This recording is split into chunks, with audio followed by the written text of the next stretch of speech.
मियामगिदमक्ता अनौब वारी purring अममुक पुदुना लाक्चरी ngasi miyamda lanthokchagdoriba serial oina sandokchagdaba wari faring ngasi Bikram Betal gi wari hairiba lairik asigi tangkak naiba wari faring ngasini ngasi ahanba saruk taminarasi Vikramaditya gi samlapa wari matek ama Vikramaditya kali gi maming satpa afabu ningthau amani mahagase gunpumna magna tinba amasung puina sienba ningthau ama oirami mahi masingdasu mamanaba ningthausingdagi athoiba oirami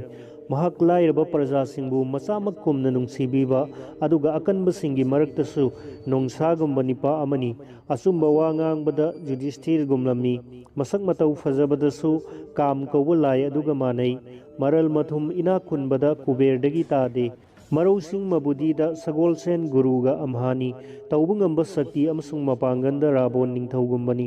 laibak praja ngak senbada Ramchandra gi matauni napal asauram kabadasu Duryodhan ga pangkhakni dan tarokpada Karnadagi watte salanda Bhismadagi nopte wangang thorakpada Sarasati ga sangdamnai matam khudimakta harau nungaina leli masada asauba khak leramde taibungpal gi gun pumnamakna mangonda krik krik inana napcha tangjana leirami mahak isai sak sonbada makhonjen yamna nungsirami magi raj darbar da laiba kwayen na ba athoiba nipa mapan khak leirami makhoi adubu nabaratana mantri mapal haina khangnarami prithvi asida mahak sargagi indaraj kumna maming chali mahakki matik mayai mipum khudamakna ngangna sonarami mahakki mantri mapal adugi mamingdi Davantari Rabarusi Baramihir Sapangnak Amar Singh Gadakpur Sankur Betalvatta Kalidas Asini Kalijuk Asidadi Mahakumba Ningthau Ani Suramde Birkamaditya Maharaj Tal Betal Haibalai Ani Ado Loinarami Lai Singada Unakibagi Wari Tabirasi Vikramadityaga Sainasi Amaga Unaba Noma ningthau Rajsabhada matik magun chen khraba sainasi ama laklami sainasi lakpa ubada ningthauna matik chaba phida thaduna famhal laga cheng thoiding puthoktuna hauna bi puja kalami sainasi aduna ningthau afabu oyu haina mangol pirami aduga fajana mullaba hai khagok ama puthoroktuna ningthauda pirami ningthauna su harauna uhayado lauraga makokta kalle aduga manai amada thamjinana ba pirami matung aduda ningthau senasi makhoi ani wari watai sanaba horakle senasi aduna nganglakpa hairakpa wa punamak laina hairakpa sap manai ningthaugi hai singlaba mantri singado senasi ga marai yetnabada loina maithibu fangami maram aduna makhoi punamak ikairaduna mayum-mayumda hanakirami sabado kaina khrabada senasi adusu ningthaudagi bidai lauduna magi mafamda hankirami numit adudagi hauraduna senasi ado nongmagi leptana Vikramaदित्य darbarda laklami mana lakpa khudingi uhai amumam tattana puraktuna ningthauda pirami nongma Vikramaदित्य sainasina piramba uhai ado charage haiduna manai amabu khaido ahlami angakpani uhai adugi manungda mani matum ama yauramle mani ado urubadi ningthaudo ngakpada loikhre aduga haraubuna su loikhre adudagi sainasi aduna purakpa uhai pumnamak puthoktuna loina khaiduna yengbada uhai khudingmakki manungda mani matum amamam loina yauramle mani singado ubadagi sainasi adubu ningthauna laigumna khankhraduna thajaba amadi luna tauba henkhre mathangi numita sainasi aduna Rajsabhada lakpa ubada ningthauna mahusa taubadagi hena luna chana taurami ningthaugi moong ado ubada senasi aduna ningthaubu mana khudum challe haiba khangladuna hairaki Maharaj aina mangol ga loinana piramba uhaising ado charabra ningthauna khumlai nahakna pibiramba uhaising adugi manungda mamal naidaba ratana ngakta yauramba thengnajare ningthau aingonda sainasi babana suk thaujal leibiriba sibu kari kanaba maram leiribage sainasina amuk hairai Maharaj maram kaya leiri madudi leibaki mapu ningthau guru maibu panupi masa pokpa amasung marup mapang haiduna leiriba singasigi mafamdadi karigumbadasu ahangba khut oihaloidabani haibadi makhoina ningliba do yarima makhai maning thungangadabani aduga Maharaj nahakti puina sienba amasung maming chatpa ningthauni aduna Maharaj nangonda mangol oiroidaba ahangba oiroidaba pot khak leite वादो तारबद निंगथौना अमुक हायरई सैनासी गोसाइना अइबु चानबीबगी वानी ममल असुक यामख्रब मनीबु नुमित खुदिंगी पिनबीरी मसीगुम्ब pot असिदी Ningthou अइगी लनगैद लैजद्री अदुना अइना वाखल assume तौबद सैनासीना कईगुम्ब अनिंगबा अमदी लैरमगनी खंजई सैनासीना हाय अदुबुदी अइना निंगबा अमबुदी लै मदो लौसिंग चावबना हक खना निंगी अदुबु अरोनब थबक ओइना मयामगी ममांगदा हाइदोकपद चिंगनबा अमा लैरे अरोनब वा अमदी मंत्र हाइबसे मीगी ममांगदा हाइदोकबदी पोट अदुगी मगुन वाटपनी वा अदो ताबदगी निंगथौगा सैनासीगा अथुपा मफमदा चंगदुना वा खनखरे अदुगा सैनासी अदुना अपाम्ब मोट अदो हंगलगी अदुगा वादुना माना अंगंब थबक ओइरबदी मथ्वाई थारब फावब होनदुना साधुगी मनिंग थुंगनगनी हाइबिरे वादो तारबद सैनासी अदो हराउद मपा लैत्रदुना निंगथौबु मंगोलगी वहई कया मरम हायरदुना नांथबीरे थागत वहई कया अमसु हायरे मतुंग अदुदा मागी थबक अमा मतेंग खरा पांगबियो हायरई मदुदी गोदावरी तुरेनगी मपानदा अचौबो मोंगफम अमा लई मदुदा चटलगा असीब जीवबु साधन तौगदबनी हंदकी साधन असिदी अराइब थबक नत्ते मी खुदिंगमकना पाक हेक ngamloi aduna महाराज का आइगा मफम अदुदा चटलगा तौरुसी मदो तौरबदी मतुंगदा अखोई अनीना अनिंग हिरम खुदिंगमक ईश्वरगी कृपाना लाइना पांगथोकप ngamgani विक्रम निंगथौना सैनासीना ताकपीबा अपुंब जाजरे थबक अदुगी कानबदी खंगजद्री अदुबु अइना ngamloidaba थबकती लैरमदे हौजिंगमक मफम अदुदा चटलसी सैनासी अदो हराउमन खरदुना निंगथौबु हन्न थागली अदुगा हायरई महाराज मदो ngasiगी नुमित हेक तारकपा मतमदा नथंता लाकदबनी थांगसांग अमा पुरउ हायरेबो मोंगफम मदो यौनबा लाउ अइदी हाना चटलगा मफम अदुदा पूजागी थौरांग तौरमलगे वादो हायरमलगा सैनासी निंगथौदगी बिदाई तौदुना चटख्रे मतुंग ngahak लैरगा संध्याजा चंगबा मतम ओइरक्लदुना निंगथौ विक्रमादित्य मखुत थांगसांग अमा पायरगा लाक्तुना हाना लैरमलबा सैनासीगी मनाक्ता थुंगलरे निंगथौ लाक्पा उबदा सैनासी नुंगाइरे अदुना निंगथौबु कया थागलक्ले निंगथौसु सैनासी हौनबी व्यवहार तौखरे विक्रमादित्यन हायरई साधु बाबा अई लाक्जरे हौजिक करी थबक तौजौ हाइबगी ताकपीरो जोगी पुंगिंग तपथौ महाराज मरम मदो हायरगे मकुत थिंदुना येंगु मफम असिदगी माइल मरीरोम लापा समसान घाट अमा लैबनी मदुगी मयाइमक्तदा सिंसापा अचौब उ पांबी अमा हौरमगनी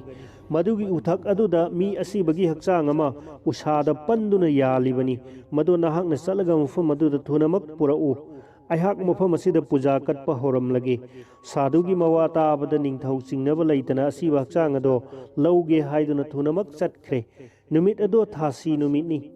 नोंगसु कन्ना चूरी अदुबु निंगथौ मबुकनिंगदा चिंगनबा अमदी अकीबा लैतना लाक्तुना मोंगफम यौरक्ले थासीगी अहिंगनी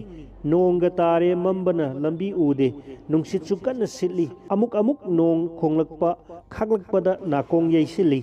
मरक मरकता नोंथांग कुबलक्पदा लंबी उबु फंगी अदुगुंबा मतम अदुदा अमंबा मरकता मामादुना लाक्पना उपांबी अदुगी मखोंगदा थुंगलरे मतम अदुदा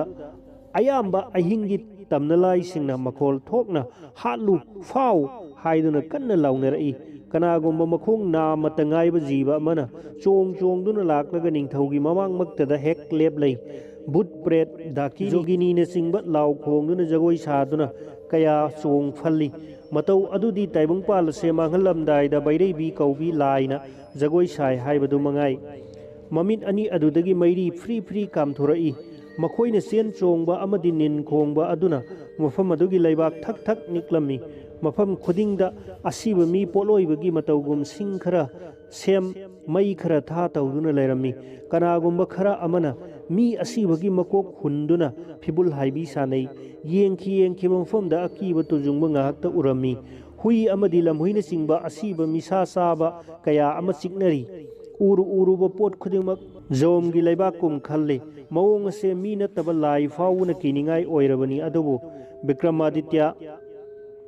निंगथौदी थोइना अकीबा पोखिदे अदुना मयाई कारबा सामु लमसाना तौबगुम चंगसिनखिदुना सिंसापा पांबी मखोंगदा थुंगखरे ꯎꯄꯥꯜꯗꯣ ꯌꯥꯝꯅ ꯋꯥꯡ ꯆꯥꯎꯏ ꯑꯗꯨꯒ ꯃꯄꯥꯜ ꯃꯍꯩꯁꯨ ꯌꯥꯝꯅ ꯁꯥꯠꯂꯤ ꯑꯃꯁꯨꯡ ꯄꯥꯜꯂꯤ ꯑꯗꯨꯒꯨꯝꯕ ꯎꯄꯥꯜ ꯑꯗꯣ ꯇꯥꯞ ꯇꯥꯞ ꯀꯣꯟꯗꯨꯅ ꯀꯥꯈꯠꯂꯛꯂꯦ ꯎꯇꯣꯟ ꯌꯧꯕꯗ ꯎꯁꯥꯗ ꯑꯁꯤꯕ ꯍꯛꯆꯥꯡ ꯑꯃ ꯊꯧꯔꯤꯅ ꯄꯨꯟꯗꯨꯅ ꯌꯥꯜꯂꯤꯕ ꯇꯁꯦꯡꯅ ꯎꯔꯦ ꯃꯗꯨꯁꯨ ꯍꯦꯛ ꯌꯦꯡꯕꯗ ꯑꯉꯛꯄ ꯑꯀꯤꯕꯒꯤ ꯁꯛꯇꯝ ꯑꯃꯅꯤ ꯃꯨꯅ ꯁꯥꯡꯂꯕ ꯃꯁꯝꯅ ꯏꯐꯥ ꯐꯥꯅ ꯆꯥꯏꯊꯔꯤ ꯃꯁꯥ ꯑꯗꯨꯗꯤ ꯃꯇꯣꯡ ꯌꯥꯎꯗꯕ ꯁꯔꯨꯗ ꯎꯟꯇꯅ ꯀꯨꯞꯄ ꯍꯛꯆꯥꯡꯅꯤ ꯎꯕꯗ ꯅꯤꯡꯊꯧꯅ ꯃꯥꯒꯤ ꯊꯥꯡꯁꯥꯡ ꯑꯗꯨꯅ ꯄꯨꯜꯂꯤꯕ ꯊꯧꯔꯤ ꯑꯗꯣ ꯀꯛꯊꯠꯂꯨꯔꯦ ꯊꯧꯔꯤ ꯑꯗꯣ ꯍꯦꯛ ꯀꯛꯄꯗ ꯍꯛꯆꯥꯡ ꯑꯗꯣ ꯂꯩꯕꯥꯛ ꯃꯈꯥꯗ ꯇꯥꯈ꯭ꯔꯦ ꯅꯤꯡꯊꯧ ꯌꯥꯝꯅꯁꯨ ꯋꯥꯔꯦ ꯑꯗꯨꯕꯨ ꯎꯊꯛꯇꯒꯤ ꯇꯞꯅ ꯇꯞꯅ ꯑꯃꯨꯛ ꯀꯨꯝꯊꯔꯛꯂꯦ ꯃꯍꯥꯛꯅ ꯍꯦꯛ ꯃꯈꯥ ꯌꯧꯕꯒ ꯇꯥꯈ꯭ꯔꯤꯕ ꯑꯁꯤꯕ ꯍꯛꯆꯥꯡ ꯑꯗꯣ ꯂꯧꯒꯦ ꯍꯥꯏꯗꯨꯅ ꯆꯠꯈꯤꯕꯗ ꯑꯁꯤꯕꯗꯣ ꯆꯦꯟꯈꯤꯗꯨꯅ ꯎꯊꯛ ꯑꯗꯨꯗ ꯑꯃꯨꯛ ꯍꯟꯅ ꯀꯥꯈꯠꯈ꯭ꯔꯦ ꯃꯗꯨ ꯎꯕꯗ ꯅꯤꯡꯊꯧ ꯑꯄꯟꯕ ꯂꯩꯇꯅ ꯑꯃꯨꯛ ꯎꯊꯛ ꯑꯗꯨꯗ ꯀꯥꯔꯗꯨꯅ ꯑꯁꯤꯕ ꯍꯛꯆꯥꯡ ꯑꯗꯣ ꯅꯝꯗꯨꯅ ꯐꯥꯔꯒ ꯃꯔꯦꯡꯕꯥꯟꯗ ꯊꯣꯡꯒꯠꯇꯨꯅ ꯃꯈꯥꯗ ꯊꯨꯅ ꯀꯨꯝꯊꯔꯛꯂꯦ ꯃꯁꯤꯒꯤ ꯃꯈꯥ ꯇꯥꯔꯛꯄꯗ ꯅꯤꯡꯊꯧ ꯌꯥꯝꯅꯁꯨ ꯋꯥꯔꯦ ꯑꯗꯨꯕु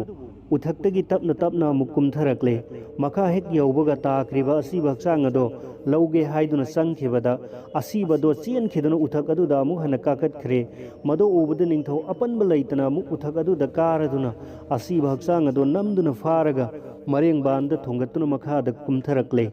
ꯕꯦꯇꯥꯜꯒꯤ ꯑꯍꯥꯟꯕ ꯋꯥꯍꯪ ꯅꯤꯡꯊꯧ ꯃꯈꯥ ꯍꯦꯛ ꯌꯧꯕꯒ ꯑꯁꯤꯕ ꯍꯛꯆꯥꯡ ꯑꯗꯣ ꯁ꯭ꯋꯥꯏ ꯃꯥꯡꯊꯣꯛꯈ꯭ꯔꯦ ꯑꯗꯨꯒ ꯕꯦꯇꯥꯜ ꯍꯥꯏꯕ ꯂꯥꯏꯗꯣ ꯑꯣꯟꯈ꯭ꯔꯦ ꯂꯥꯏ ꯑꯣꯜꯂꯛꯂꯤꯕ ꯍꯛꯆꯥꯡ ꯑꯗꯣ ꯄꯨꯔꯗꯨꯅ ꯁꯟꯅ꯭ꯌꯥꯁꯤꯅ ꯂꯩꯍꯧꯕ ꯃꯥꯏꯀꯩꯔꯣꯝꯗ ꯄꯥꯡꯂꯛꯂꯦ ꯃꯗꯨ ꯎꯕꯗ ꯑꯁꯤꯕꯅ ꯑꯣꯜꯂꯤꯕ ꯂꯥꯏ ꯑꯗꯨꯅ ꯍꯥꯏꯔꯛꯏ ꯇꯥꯎ ꯍꯦ ꯕꯤꯀ꯭ꯔꯃꯥꯗꯤꯇ꯭ꯌ ꯑꯩ ꯋꯥ ꯑꯃ ꯅꯉꯣꯟꯗ ꯍꯥꯏꯒꯦ ꯅꯤꯡꯊꯧ ꯅꯍꯥꯛꯅ ꯑꯁꯤꯕ ꯍꯛꯆꯥꯡ ꯄꯨꯗꯨꯅ ꯆꯠꯂꯒ ꯀꯔꯤ ꯀꯥꯟꯅꯒꯗꯧꯔꯤ ꯃꯔꯝꯗꯤ ꯁꯦꯡꯅ ꯈꯪꯗꯅ ꯃꯐꯝ ꯀꯗꯥꯏꯗ ꯄꯨꯔꯤꯕꯅꯣ ꯊꯕꯛ ꯑꯁꯤ ꯅꯤꯡꯊꯧꯅ ꯇꯧꯕ ꯃꯇꯤꯛ ꯆꯥꯗꯕꯅꯤ ꯑꯁꯤꯕ ꯍꯛꯆꯥꯡꯒꯤ ꯅꯝꯊꯤꯕ ꯃꯅꯝ ꯑꯁꯦ ꯍꯪꯒꯣꯏꯗꯔꯥ ꯑꯗꯨꯒ ꯃꯍꯥꯔꯥꯖ ꯅꯉꯣꯟꯗꯗꯤ ꯃꯤꯅꯝꯕ ꯋꯥ ꯍꯥꯏꯅꯤꯡꯗꯦ ꯑꯗꯨꯅ ꯅꯉꯣꯟꯗ ꯑꯁꯤꯕ ꯍꯛꯆꯥꯡ ꯑꯁꯦ ꯀꯔꯤꯒꯨꯝꯕ ꯃꯐꯝ ꯑꯃꯗ ꯄꯨꯅꯤꯡꯂꯕꯗꯤ ꯑꯩꯒꯤ ꯋꯥꯁꯛ ꯑꯃ ꯂꯩꯔꯤ ꯃꯗꯣ ꯅꯍꯥꯛ ꯈꯪꯕ ꯇꯥꯏ ꯃꯗꯨꯗꯤ ꯑꯩꯅ ꯋꯥꯍꯪ ꯈꯔ ꯍꯪꯈꯤꯒꯅꯤ ꯃꯗꯣ ꯅꯍꯥꯛꯅ ꯑꯗꯨꯝ ꯑꯆꯨꯝꯕ ꯄꯥꯎꯈꯨꯝ ꯄꯤꯕ ꯉꯝꯗ꯭ꯔꯕꯗꯤ ꯈꯨꯗꯛ ꯑꯁꯤꯗ ꯅꯊꯕꯥꯛ ꯁꯦꯒꯥꯏꯗꯨꯅ ꯍꯥꯠꯀꯅꯤ ꯃꯁꯤ ꯑꯩꯒꯤ ꯑꯔꯦꯞꯄ ꯋꯥꯁꯛꯅꯤ ꯑꯗꯨꯅ ꯍꯧꯖꯤꯛ ꯑꯩ ꯋꯥꯍꯪ ꯑꯗꯣ ꯍꯪꯂꯒꯦ ꯃꯨꯟꯅ ꯇꯥꯎ ꯑꯗꯨꯒ ꯋꯥꯍꯪꯒꯤ ꯄꯥꯎꯈꯨꯝ ꯑꯁꯦꯡꯕ ꯄꯤꯌꯨ ꯔꯥꯃꯥꯟꯗꯤ ꯍꯥꯏꯕ ꯁꯍꯔ ꯑꯃ ꯂꯩ ꯃꯗꯨꯗ ꯄ꯭ꯔꯇꯥꯞ ꯃꯨꯀꯨꯠ ꯀꯧꯕ ꯅꯤꯡꯊꯧ ꯑꯃ ꯄꯥꯜꯂꯝꯃꯤ ꯅꯤꯡꯊꯧ ꯑꯗꯨꯒꯤ ꯃꯆꯥꯅꯤꯄꯥ ꯑꯃ ꯂꯩ ꯃꯃꯤꯡꯅ ꯕ꯭ꯔꯖ ꯃꯨꯀꯨꯠ ꯀꯧꯏ ꯃꯍꯥꯔꯥꯅꯤ ꯑꯗꯨꯅ ꯃꯍꯥꯗꯦꯕꯤ ꯀꯧꯏ ꯅꯤꯡꯊꯧ ꯃꯆꯥ ꯕ꯭ꯔꯖ ꯃꯨꯀꯨꯠ ꯃꯟꯇ꯭ꯔꯤꯒꯤ ꯃꯆꯥꯅꯤꯄꯥ ꯑꯃꯒ ꯌꯥꯝꯅ ꯂꯨꯅ ꯆꯥꯟꯅ ꯇꯤꯟꯅꯩ ꯅꯣꯡꯃ ꯅꯨꯃꯤꯠ ꯑꯃꯗ ꯅꯤꯡꯊꯧ ꯃꯆꯥꯒ ꯃꯟꯇ꯭ꯔꯤ ꯃꯆꯥ ꯑꯗꯨꯒ ꯁꯒꯣꯜ ꯑꯃꯃꯝ ꯇꯣꯡꯗꯨꯅ ꯕꯣꯟꯗ ꯁꯥ ꯇꯥꯟꯕ ꯆꯠꯂꯝꯃꯤ ꯃꯈꯣꯏꯅ ꯕꯣꯟ ꯑꯗꯨꯗ ꯅꯤꯡꯊꯤꯖꯈ꯭ꯔꯕ ꯄꯨꯈ꯭ꯔꯤ ꯑꯃ ꯊꯦꯡꯅꯔꯦ ꯄꯨꯈ꯭ꯔꯤ ꯑꯗꯨꯗ ꯊꯔꯣ ꯊꯝꯕꯥꯜ ꯑꯉꯥꯡꯕꯅ ꯐꯨꯒꯥꯏꯅ ꯁꯥꯠꯂꯤ ꯂꯍꯤ ꯄꯥꯝꯕ ꯈꯣꯏꯁꯤꯡꯅ ꯂꯩꯔꯥꯡꯁꯤꯡ ꯑꯗꯨꯗ ꯉꯔꯪ ꯉꯔꯪ ꯉꯪꯗꯨꯅ ꯀꯣꯏꯅ ꯐꯥꯏꯔꯤ ꯀꯪꯉꯥꯅꯆꯤꯡꯕ ꯏꯁꯤꯡꯒꯤ ꯆꯦꯛꯂꯥꯁꯤꯡꯅ ꯏꯔꯣꯏꯗꯨꯅ ꯀꯌꯥ ꯁꯥꯟꯅꯔꯤ ꯀꯣꯀꯤꯜꯁꯤꯡꯅ ꯕꯣꯟꯒꯤ ꯎꯄꯥꯜꯁꯤꯡꯗ ꯇꯣꯡꯗꯨꯅ ꯀꯨꯍꯨ ꯀꯨꯍꯨ ꯈꯣꯡꯂꯤ ꯇꯟꯖꯥ ꯑꯗꯨꯗ ꯃꯂꯌꯥ ꯅꯨꯡꯁꯤꯠ ꯅꯥꯃꯤꯕꯅ ꯂꯤꯔꯤ ꯂꯤꯔꯤ ꯁꯤꯜꯂꯛꯂꯤ ꯃꯇꯝ ꯑꯃꯁꯨꯡ ꯃꯐꯝ ꯑꯗꯣ ꯅꯍꯥ ꯑꯣꯏꯕꯁꯤꯡꯒꯤ ꯊꯃꯣꯏ ꯀꯥꯏꯅꯤꯡꯉꯥꯏꯒꯤ ꯃꯑꯣꯡꯅꯤ ꯃꯗꯨ ꯎꯔꯨꯕꯗ ꯃꯔꯨꯞ ꯑꯅꯤꯃꯛ ꯁꯒꯣꯜꯗꯒꯤ ꯀꯨꯝꯊꯔꯦ ꯑꯗꯨꯒ ꯄꯨꯈ꯭ꯔꯤ ꯑꯗꯨꯗ ꯃꯈꯣꯡ ꯃꯈꯨꯠ ꯁꯦꯡꯗꯣꯛꯇꯨꯅ ꯉꯥꯏꯍꯥꯛ ꯄꯣꯊꯥꯔꯝꯃꯤ ꯃꯈꯣꯏꯅ ꯌꯦꯡꯈꯤꯕꯗ ꯄꯨꯈ꯭ꯔꯤ ꯃꯄꯥꯜ ꯑꯗꯨꯗ ꯂꯥꯏꯒꯤ ꯃꯟꯗꯤꯔ ꯑꯃ ꯂꯩꯕ ꯎꯔꯝꯃꯤ ꯃꯗꯨ ꯎꯔꯨꯕꯗ ꯃꯈꯣꯏ ꯑꯅꯤꯃꯛ ꯁꯒꯣꯜ ꯑꯗꯣ ꯄꯨꯟꯁꯤꯜꯂꯝꯂꯒ ꯏꯁꯣꯔ ꯈꯨꯔꯨꯝꯃꯨꯁꯤ ꯍꯥꯏꯗꯨꯅ ꯃꯟꯗꯤꯔ ꯃꯅꯨꯡꯗ ꯆꯪꯈ꯭ꯔꯦ ꯉꯥꯏꯍꯥꯛ ꯂꯩꯔꯒ ꯅꯤꯡꯊꯧ ꯃꯆꯥ ꯃꯊꯟꯇ ꯃꯄꯥꯟ ꯊꯣꯔꯛꯂꯦ ꯃꯟꯇ꯭ꯔꯤ ꯃꯆꯥꯗꯤ ꯃꯅꯨꯡꯗ ꯂꯩꯍꯧꯔꯤ ꯇꯟꯖꯥ ꯑꯁꯤꯗ ꯀꯅꯥꯒꯨꯝꯕ ꯅꯤꯡꯊꯧ ꯑꯃꯒꯤ ꯃꯆꯥꯅꯨꯄꯤ ꯂꯩꯁꯥꯕꯤ ꯑꯃ ꯃꯇꯥ ꯃꯃꯥꯟꯅꯕꯤ ꯈꯔꯒ ꯂꯣꯏꯅꯅ ꯄꯨꯈ꯭ꯔꯤ ꯑꯗꯨꯗ ꯂꯥꯛꯂꯝꯃꯤ ꯃꯍꯥꯛ ꯃꯁꯛ ꯃꯇꯧ ꯐꯖꯕꯗ ꯂꯝ ꯌꯧꯕꯤꯅꯤ ꯌꯦꯡꯕꯗ ꯍꯧꯖꯤꯛꯀꯥꯜꯒꯤ ꯍꯥꯏꯔꯒ ꯁꯦꯅꯦꯃꯥꯒꯤ ꯍꯦꯔꯣꯏꯟꯒꯨꯝꯕꯤꯅꯤ ꯊꯥꯏꯅꯒꯤ ꯄ꯭ꯔꯃꯥꯟ ꯇꯧꯔꯒ ꯂꯥꯏꯒꯤ ꯖꯒꯣꯏ ꯁꯥꯕꯤꯒꯨꯝꯕꯅꯤ ꯑꯗꯨꯒꯤꯁꯨ ꯃꯊꯛꯇ ꯐꯤꯖꯦꯠ ꯂꯩꯇꯦꯡ ꯑꯗꯨꯅ ꯑꯃꯨꯛꯀ ꯍꯦꯟꯅ ꯐꯖꯍꯜꯂꯤ ꯅꯤꯡꯊꯤꯕ ꯈꯤꯕꯤꯛꯅ ꯃꯉꯣꯟꯗ ꯇꯤꯜꯂꯤ ꯃꯥꯅ ꯃꯣꯃꯣꯟ ꯑꯗꯨꯛ ꯅꯣꯛꯂꯛꯄꯗꯗꯤ ꯎꯔꯨꯕ ꯄꯥꯈꯪ ꯀꯌꯥꯒꯤ ꯊꯃꯣꯏ ꯀꯥꯏꯅꯤꯡꯉꯥꯏꯅꯤ ꯃꯤꯆꯤꯅꯀ ꯍꯥꯏꯐꯦꯠ ꯌꯦꯡꯊꯣꯔꯛꯄꯗꯗꯤ ꯎꯔꯨꯕ ꯃꯤꯄꯨꯝ ꯈꯨꯗꯤꯡꯒꯤ ꯄꯨꯛꯅꯤꯡ ꯁꯨꯝꯍꯟꯅꯤꯡꯉꯥꯏ ꯑꯣꯏ ꯃꯍꯥꯛ ꯑꯗꯨꯒꯤ ꯃꯁꯛ ꯑꯗꯣ ꯌꯦꯡꯕꯗ ꯖꯒꯠꯅ ꯍꯥꯏꯅꯔꯤꯕ ꯐꯖꯕꯒꯤ ꯃꯄꯨ ꯀꯥꯝ ꯍꯥꯏꯕ ꯑꯗꯨꯒ ꯃꯨꯔꯇꯤ ꯍꯥꯏꯕꯗꯤ ꯃꯁꯛ ꯅꯥꯏꯅ ꯂꯥꯛꯄꯗꯨ ꯃꯉꯥꯏ ꯑꯗꯨꯒꯨꯝꯕꯤ ꯁꯛ ꯐꯖꯕꯤ ꯅꯨꯄꯤ ꯃꯆꯥ ꯑꯗꯨꯅ ꯃꯃꯥꯟꯅꯕꯤꯁꯤꯡꯒ ꯂꯣꯏꯅꯅ ꯁꯥꯃꯨꯅ ꯆꯠꯄꯒꯨꯝꯅ ꯂꯥꯛꯄꯅ ꯄꯨꯈ꯭ꯔꯤ ꯃꯄꯥꯜ ꯑꯗꯨꯗ ꯍꯦꯛ ꯊꯨꯡꯂꯕ ꯃꯇꯝꯗ ꯔꯥꯖꯀꯨꯃꯥꯔ ꯑꯗꯨꯁꯨ ꯃꯟꯗꯤꯔ ꯃꯅꯨꯡꯗꯒꯤ ꯊꯣꯔꯛꯄꯒ ꯃꯈꯣꯏ ꯑꯅꯤꯃꯛ ꯄꯨꯈ꯭ꯔꯤ ꯃꯄꯥꯜꯗ ꯍꯦꯛ ꯎꯅꯔꯔꯦ ꯃꯈꯣꯏ ꯑꯅꯤ ꯑꯁꯤ ꯍꯦꯛ ꯃꯥꯌꯣꯛꯅꯕꯗ ꯑꯃꯅ ꯑꯃꯗ ꯌꯣꯠꯆꯥꯕꯤꯅ ꯇꯧꯕꯒꯨം ꯃꯈꯣꯏꯒꯤ ꯊꯃꯣꯏ ꯑꯅꯤ ꯑꯗꯣ ꯆꯦꯠꯁꯤꯟꯅꯈꯤꯗꯨꯅ ꯅꯞꯅꯈ꯭ꯔꯦ ꯃꯃꯤꯠ ꯀꯨꯞꯅꯈꯤꯗꯦ ꯑꯃꯅ ꯑꯃꯗ ꯁꯨꯝꯍꯠꯅꯈ꯭ꯔꯦ ꯃꯁꯥ ꯑꯗꯣ ꯇꯝꯊꯤꯔꯕ ꯅꯨꯡꯁꯤꯕ ꯍꯥꯏꯕ ꯇꯤꯜ ꯑꯗꯨꯅ ꯃꯅꯤꯡ ꯇꯧꯅ ꯆꯪꯈꯤꯗꯨꯅ ꯃꯈꯣꯏꯒꯤ ꯊꯃꯣꯏ ꯃꯅꯨꯡꯗ ꯂꯣꯟꯅ ꯊꯨꯞꯅ ꯆꯤꯛꯄ ꯍꯧꯈꯤꯗꯨꯅ ꯃꯈꯣꯏꯒꯤ ꯃꯁꯥꯁꯤꯡ ꯑꯗꯣ ꯆꯨꯝꯅ ꯂꯦꯞꯄ ꯉꯝꯅꯈꯤꯗ꯭ꯔꯦ ngahak gyan mangluraga raj kaina aduna mabuning yaning bawa ado khudam ama tawduna fongdol gi madudi pokri adudagi thambal ama hekle aduga masagi napada section na thechili ngahak lerga thambal ado mayada amuk chiklami adudagi makhongda amuk thadarami ikon konbada thambal ado laukhalaga mathabakta konsili ingit ase tawraga mahak pokri da kumthaduna iruja thoklaga surja purja kalamlaga mayumda hankirami nupi masa aduna satkrabada rajkumar laiba ngamkhidre asumna mathwai waringai da mantri masa ado manakta lakle ningthau masa aduna awaba maithong puba do ubada mantri masana hanglai itaw kari nungai taba leiraba itaw aihak ki haksang ase karigumba laithong amagi anaba horaktuna madugi maisa khangba honabada plan ase thaga dawre mantri masana marup kari anabno aingonda haidok pibada kari akaiba leibage rajkumarna aigi laina se marupta haidokadaba ikaijai adubu tanadabadi yadre madudi haujikta marupna mandir manungda leiringaida aingonda angakpa mangumba thodok ama thokre kanagumbi nupi masa ama mamanabi kharaga loinana pukri asida irujaba laklami mahakado fazabada hainingai leikhidre aini yengbada laigi masagumna ningthijai adugumbi nupi masa adugi michigi thauraba ten ama khakna aingonda tharamduna aigi dihe ase magi ten gi chaina khangba honabada khara ware haujik aihak ase magi nungsi ten gi mahuna ngaure heloina purba mi aduga aiga amha oire pungning ase laitafam khangdre mantri masa amuk hanglai jubaras pungning tapthabiu hakna fingbi kinu nanai oiba aina karigumba amata hangjakhige nupi masa aduna kari kari thabak amadi karamba inget iranga tawramba leibage rajkumarna nupi masa aduna tawramba thabak inget lado ai gyan tadare mahak thambal ama heklaga manada jilli adudagi mayada amuksi makhongda amuk thadai aruga aroibada thambal adu magi thabakta chena konsilli aduga mamai thangda iru maitha jarga surja puja kalamlaga dhamak chatkhre mantri masana rajkumar madudi maram ama leiri sa uchek phauba mina ngangba marol khanglibani madona taba inget irangda khangnaba haiba mawong amasu leibani aduna mana wa ngangdana khudamda pungning khangnasi haiba wani nupi masa aduna tawramliba khudam ado babartha ai haijage munna tabiyu mahak gyan yamna leibi nupi masa amani haiba ai khangle sanskrit amasung bangla londa thambalbu padama nakongbu karna yabu dant amasung khongbu padda kawi miraibaki oibra longi oiba khenaba khara leire munna tabi mana thambala do manada siliba aduna takpadi mahak karnat leibaki mini haibani nakong asibu karna haina khangnei mayada chikliba aduna danta mukut maharaj ki mamomni khangan bani makhongda amuk thadaba adugi arthadi magi maming padamapati kawi haibani akon bada thambala do magi thabakta chena koliba adudi rajkumar nahakpu ubada magi hadinungi thamoinungi thambala do maka fanna satle hairambani maram aduna jubras magi ingel adugi haibadi aikhoina kanna seksinna honorabadi raj kaina ado jubras ki soidana oigani मंत्री मसागी वा तारबदा राजकुमार मथाई अवा नुंगाई यानना हायरई मरुप नहाक असिमक्ति लेबाकी मंत्री ओइबदा मतिक चारबनी पानी नबुदी नरोगसिंगदा सगोलसेल गुरुगा पांखकनी आईदी मागी मसगदो उरुबदगी ज्ञान अपुंब मांगखरे मरुपना हाइबा प्रमाण सोयररोय अदुगा नुपी मसा अदुगी मसक अमुक हन उबा फंगद्रबदी अहाक हिंगनबगी आशा लैत्रे वाखल लमांगनखरे थामोई फाबा याद्रे मरम अदुना मरुप नहाकना आईबु नुंसीजरबी अदुगी मनाक्ता पुबीदुना अवाबा से कोहनबियु असुम तौना खन्नदुना मखोय अनि मफम अदुदगी लाकपना दांत मुकुट महाराज की लैबाक कर्नाथ यौरकले लैबाक अदुगी दृश्य पुंगनिंग हुना फजरमी मदो पुनमक उरबा मतुंगदा राजकुमारना हायरई मरुप पदमावती की लैफम कदाइदा ओइरमगदगे महाकु मतौ करम तौरगा उनबा फंगदगे मंत्री मसाना राजकुमार पुंगनिंग तपथबियु थबक तौबदा तफिंग तफिंगलबदी असोइबा खाइबा थोकनबनी अदुना हौजिक कोनुंग मनुंग द चंगदबा अदुगा पदमावती की मफमदा खोई लाई हाइबा पाउ पीरुनबा मिसक खनखिसी राजकुमारना इरेबाक सुनते अखोइगा खंगनबा मीसु लैते कनादा दुती ओइबियु हाइजरुगनी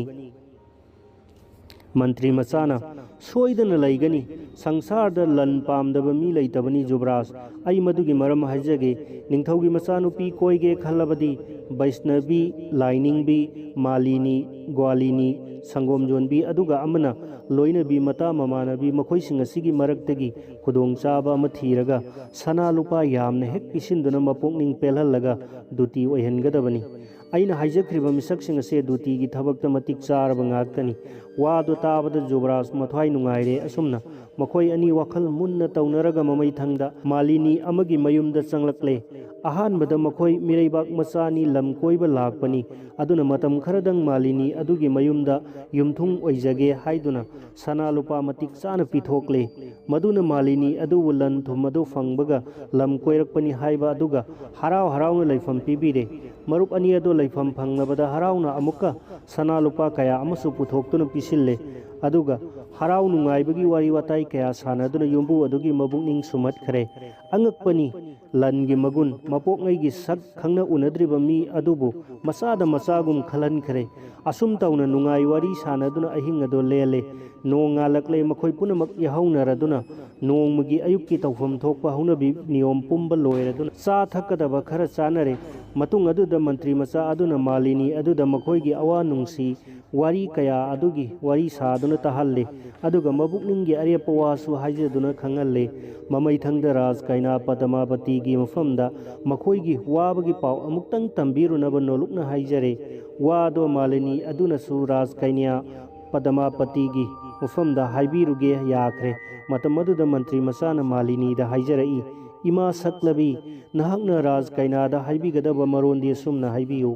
नोंग बोनगी पुखरी मपान थेंगनखिबा राजकुमार अदो हौजिक नुंसी खोंगुल लिरकपदा कंगाउनदुना इबेनगी युमदा लैररे अदुगा लाइबक फबी नुजागी नुंसी मपावबु नोंगिन कौबी चेक्लाना थाजगी Amrita ngaibagum ngaijari wahai asidadi tambiyu मंत्री मचागी नुंसीख्रबा वहाइसिंग अदुना अहल ओइरबी मालिनी अदो खुदुम चनखिदुना महाक पद्मावतीगी मनाक्ता थुनमक चटखरे मालिनी लाकूबदा राजकुमारी पद्मावतीना हराउना कौशिंदुना मनाक्ता फमले अदुगा वारी कया अमसु सानरे ममैदा करी थबक लैदुना लाक्लिबनो हाइना हंगबिरकले मालिनी अहानबा हाइनिंगबा वा कया हाइंगमदना लैरंबदो हाइजबा यानबा पांगल पिरक्लबदा मंत्री मचाना हाइरकपा वारोलदो अमत चिथदना तमलकले मालिनीगी मपाउ ताबदा पद्मावती थमोई नुंगदा नुंगाइबा लोइरे अदुगा मपान थोंगदा साउसिनदुना मालिनीबु थीना चैरगा मखुट अनीगी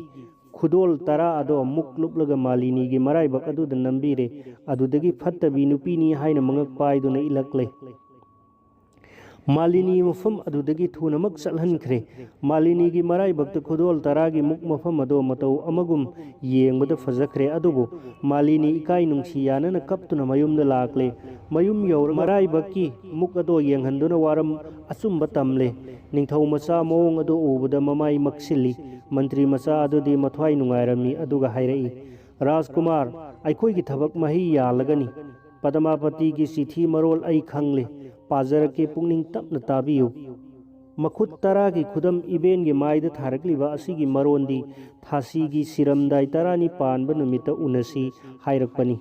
जुबराज वाखल फिंगतपा याद्री इबेन बु सना लुपा खरा पीखिसी अदुगा राजकुमारी की मनाक्ता चलहनखिसी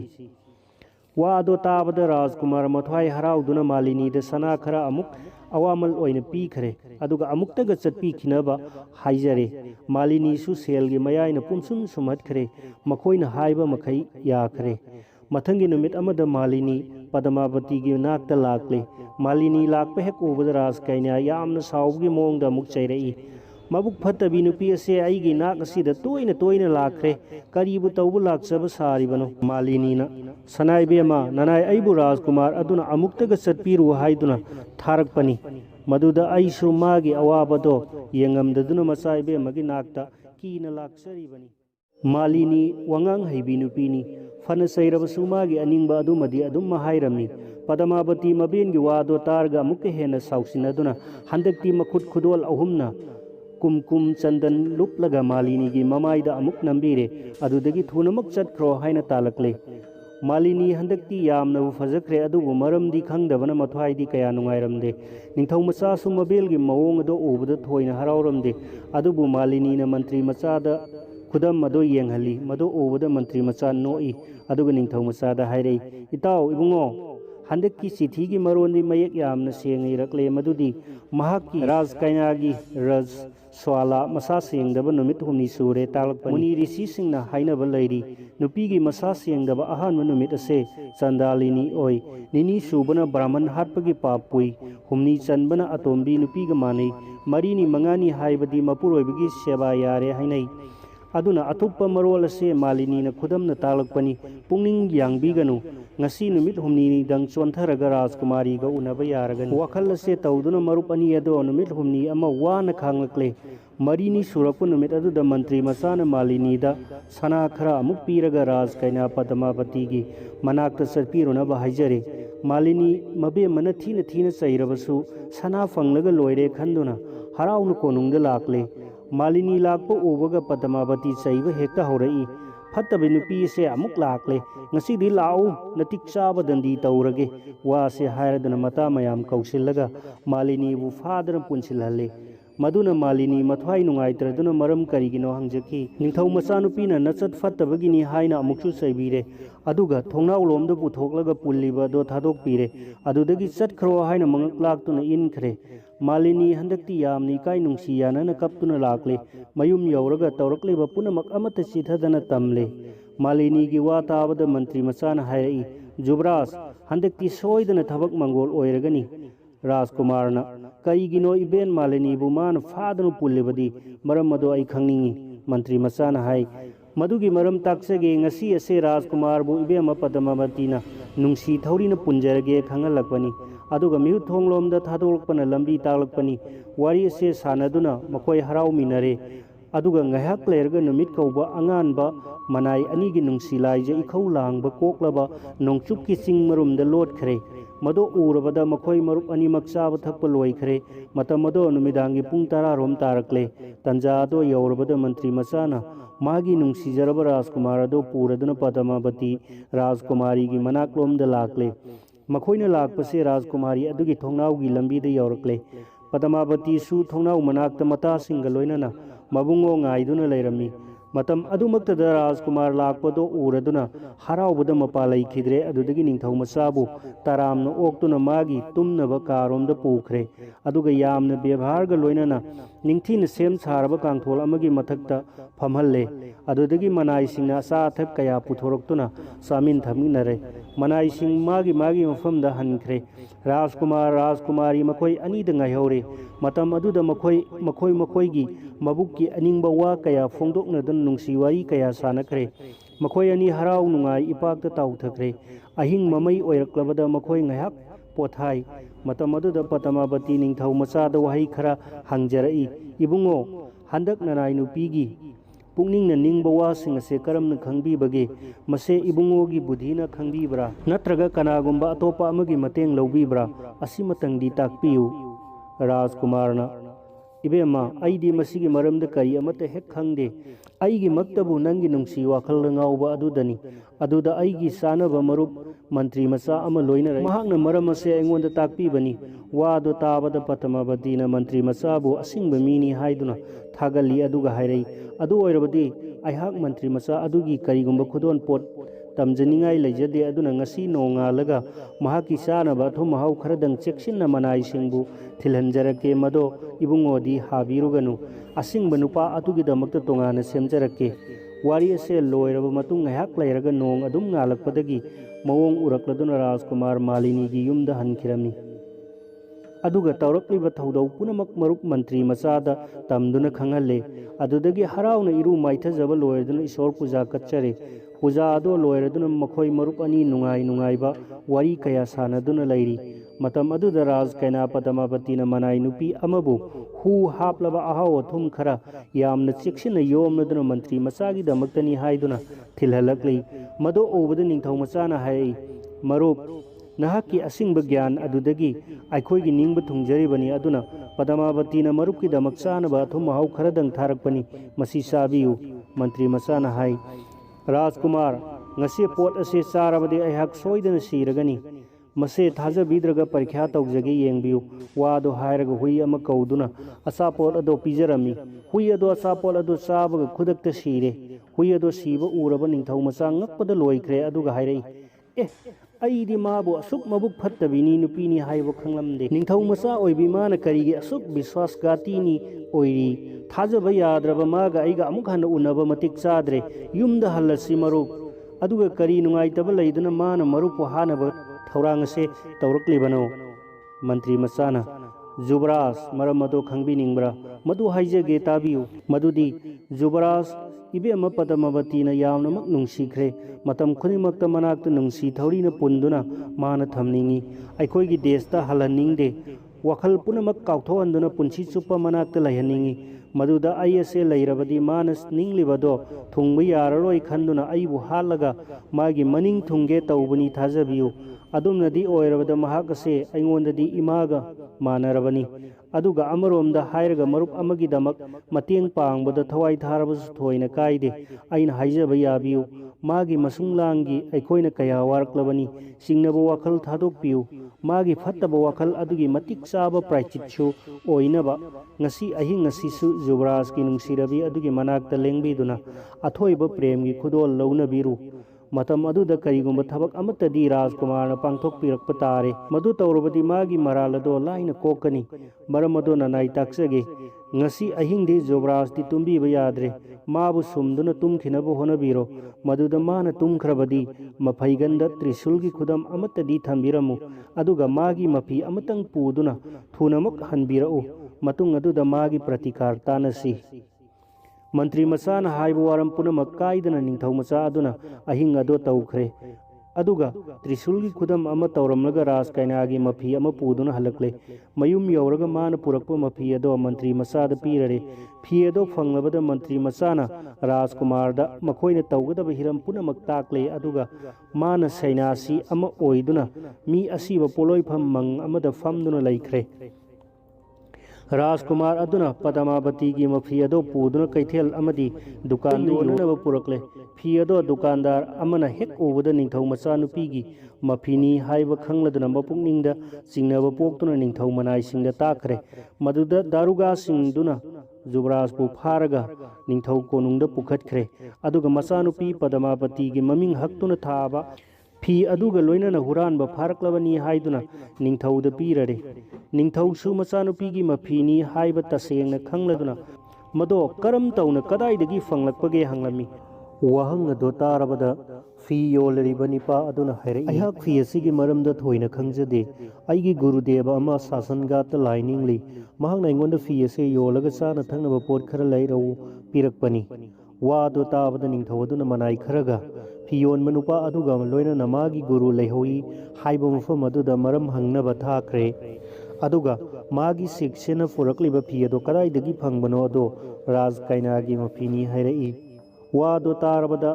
जोगी सारिबा मंत्री मचा अदुना जोगीगी सक्तमदा खुमलई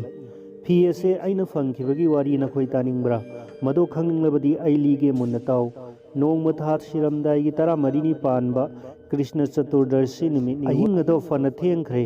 मम्ब सुपन सुंगखरे अदुगुम मतम अदुदा निपा अमग नुपी मचा मंगा खक्क लोइनना जगोई सार सारदुना मफम मोंगफम मसिदा लाक्लमी मखोय अदो ई थक्लुबगी अंगाउबने साकादुना यामना लाउ खोंगमी अदुदगी शासन असिदा मफी मरोन पुनमक लोइना थमलगा जगोई कया सारमी मखोय अदुगी मरक्ता ख्वाइदगी हेना संखोनबी नुपी मचा अमा यावी मदुगा निपा अदुगा लांगना फाना तौदुना यामना नुंसिनबगी मवोंगुम तौई मदुदा मखोइगी नुंसी प्रेम अदुना हंगमनखेदुना मसागी मफी हुंदोकलंबा खंगदना अदुम चटखरबनी अदुगुंबी मयाई कारबी नुपी मचा अदुगी मफैगंदा अइगी त्रिशूल असिगी दाग खुदम लैखिबनी मदो अइना खनबदा दाकिनी हाइबा दो माली मखोइना हनखरगा नोंगालकपदा फी असे तादुना लैरंबनी मदो अइना खुल्लगा शिष्यदा योंथोक्लनबा पीखिबनी मदुदा निंगथौगी अमदि लैबाकी कई अकाइबा फत्तबा थोक्लबगे साधु अदुगी वादो तारबद निंथौ मनाइसिंग थोना सत्खिदुना निंथौदा पावदो तमलुरे मदो ताबद निंथौ अंगक्पा अमदि सिंगनबा अम पोक्लदुना कोनुंगदा थोना संख्रे अदुगा मनाइ नुपी अमदा मचा नुपी पदमावतीगी मफैगंदा हाइरिबा दाग अदो लैब्रा येंगु हाइररे नुपी अदुना संखिदुना मचा इबेमगी मफैगंदा येंगबदा त्रिशूलगी मफम लेरंबा दो तसेंग तसेंग उरुरे मदु हेक उरुबदगी थोना सत्खिदुना मपा निंथौदा असेंगबदो तमलुरे मरम अदो खंगबदा निंथौ इकाइबना हाइनिंगाइ लैखिद्रे मरमदि मागी ईदा फत्तब बदनाम लेबाक नंगांगनगदबा अदो खल्लुबदा महाक ममाय हाइगनिंग्रे मरम अदुना निंथौ मागी इमुंग मनुंगी फजदब वफम अदो कनादसु खंगनिंग्रे अदुना जोगीगी मफमदा अमुक मनाय अम थादुना मसानुपीगी प्रतिकार अमदि मतिक चाबदंदी करी लेबगे हंगनख्रे निंथौ मनाय अदुना हंगलरिबा अदुगी पाउकुम मंत्री मचा साधु अदुना पिरई नखोईगी महाराज से अरूब फिबम द लैरे धर्म विचार तौब तारबदी ब्राह्मण सनबी नुपी अंगांग कीदुना संजरकलब मी मरन मथुम लौदुना साथोकलुरब मी मखोई अदुदी हालहैदे मखोई अदुगी मथवाई लौरुरबदी पाप चावी अमदी नरक ताई मरम असिना हाइब मखोई सिंग असिना करिगुंबा अरानब थबक अम तौदुना लैबाकी अकाइबा अम थोकप तारबदी मखोईबु मफम अदुदगी तानथोकदबनी लैबाक अदुदा लैहलोइदबनी मसिना मखोईगिदी मतिक चाब दंदीनी अदुना नबुंगोदा मचानुपी अदो बोंद थादोखो हायु मदुदा पुनमकी अफब ओइगनी मचानुपीगिसु मतिक चाब प्रतिकारनी वादो तारबदा निंथौदा चत्तुना मरम पुनमक अदो लोइना तमलुरे वादो तारबदा निंथौ सैनासीगी मवादो मपुनिंगदा यानिंगलदुना यामना अवा नुंगाइतबा अमसुंग इकाइबा हेनखिदुना मचानुपीबु बोंद चटखिनबु हुकुम तौरकले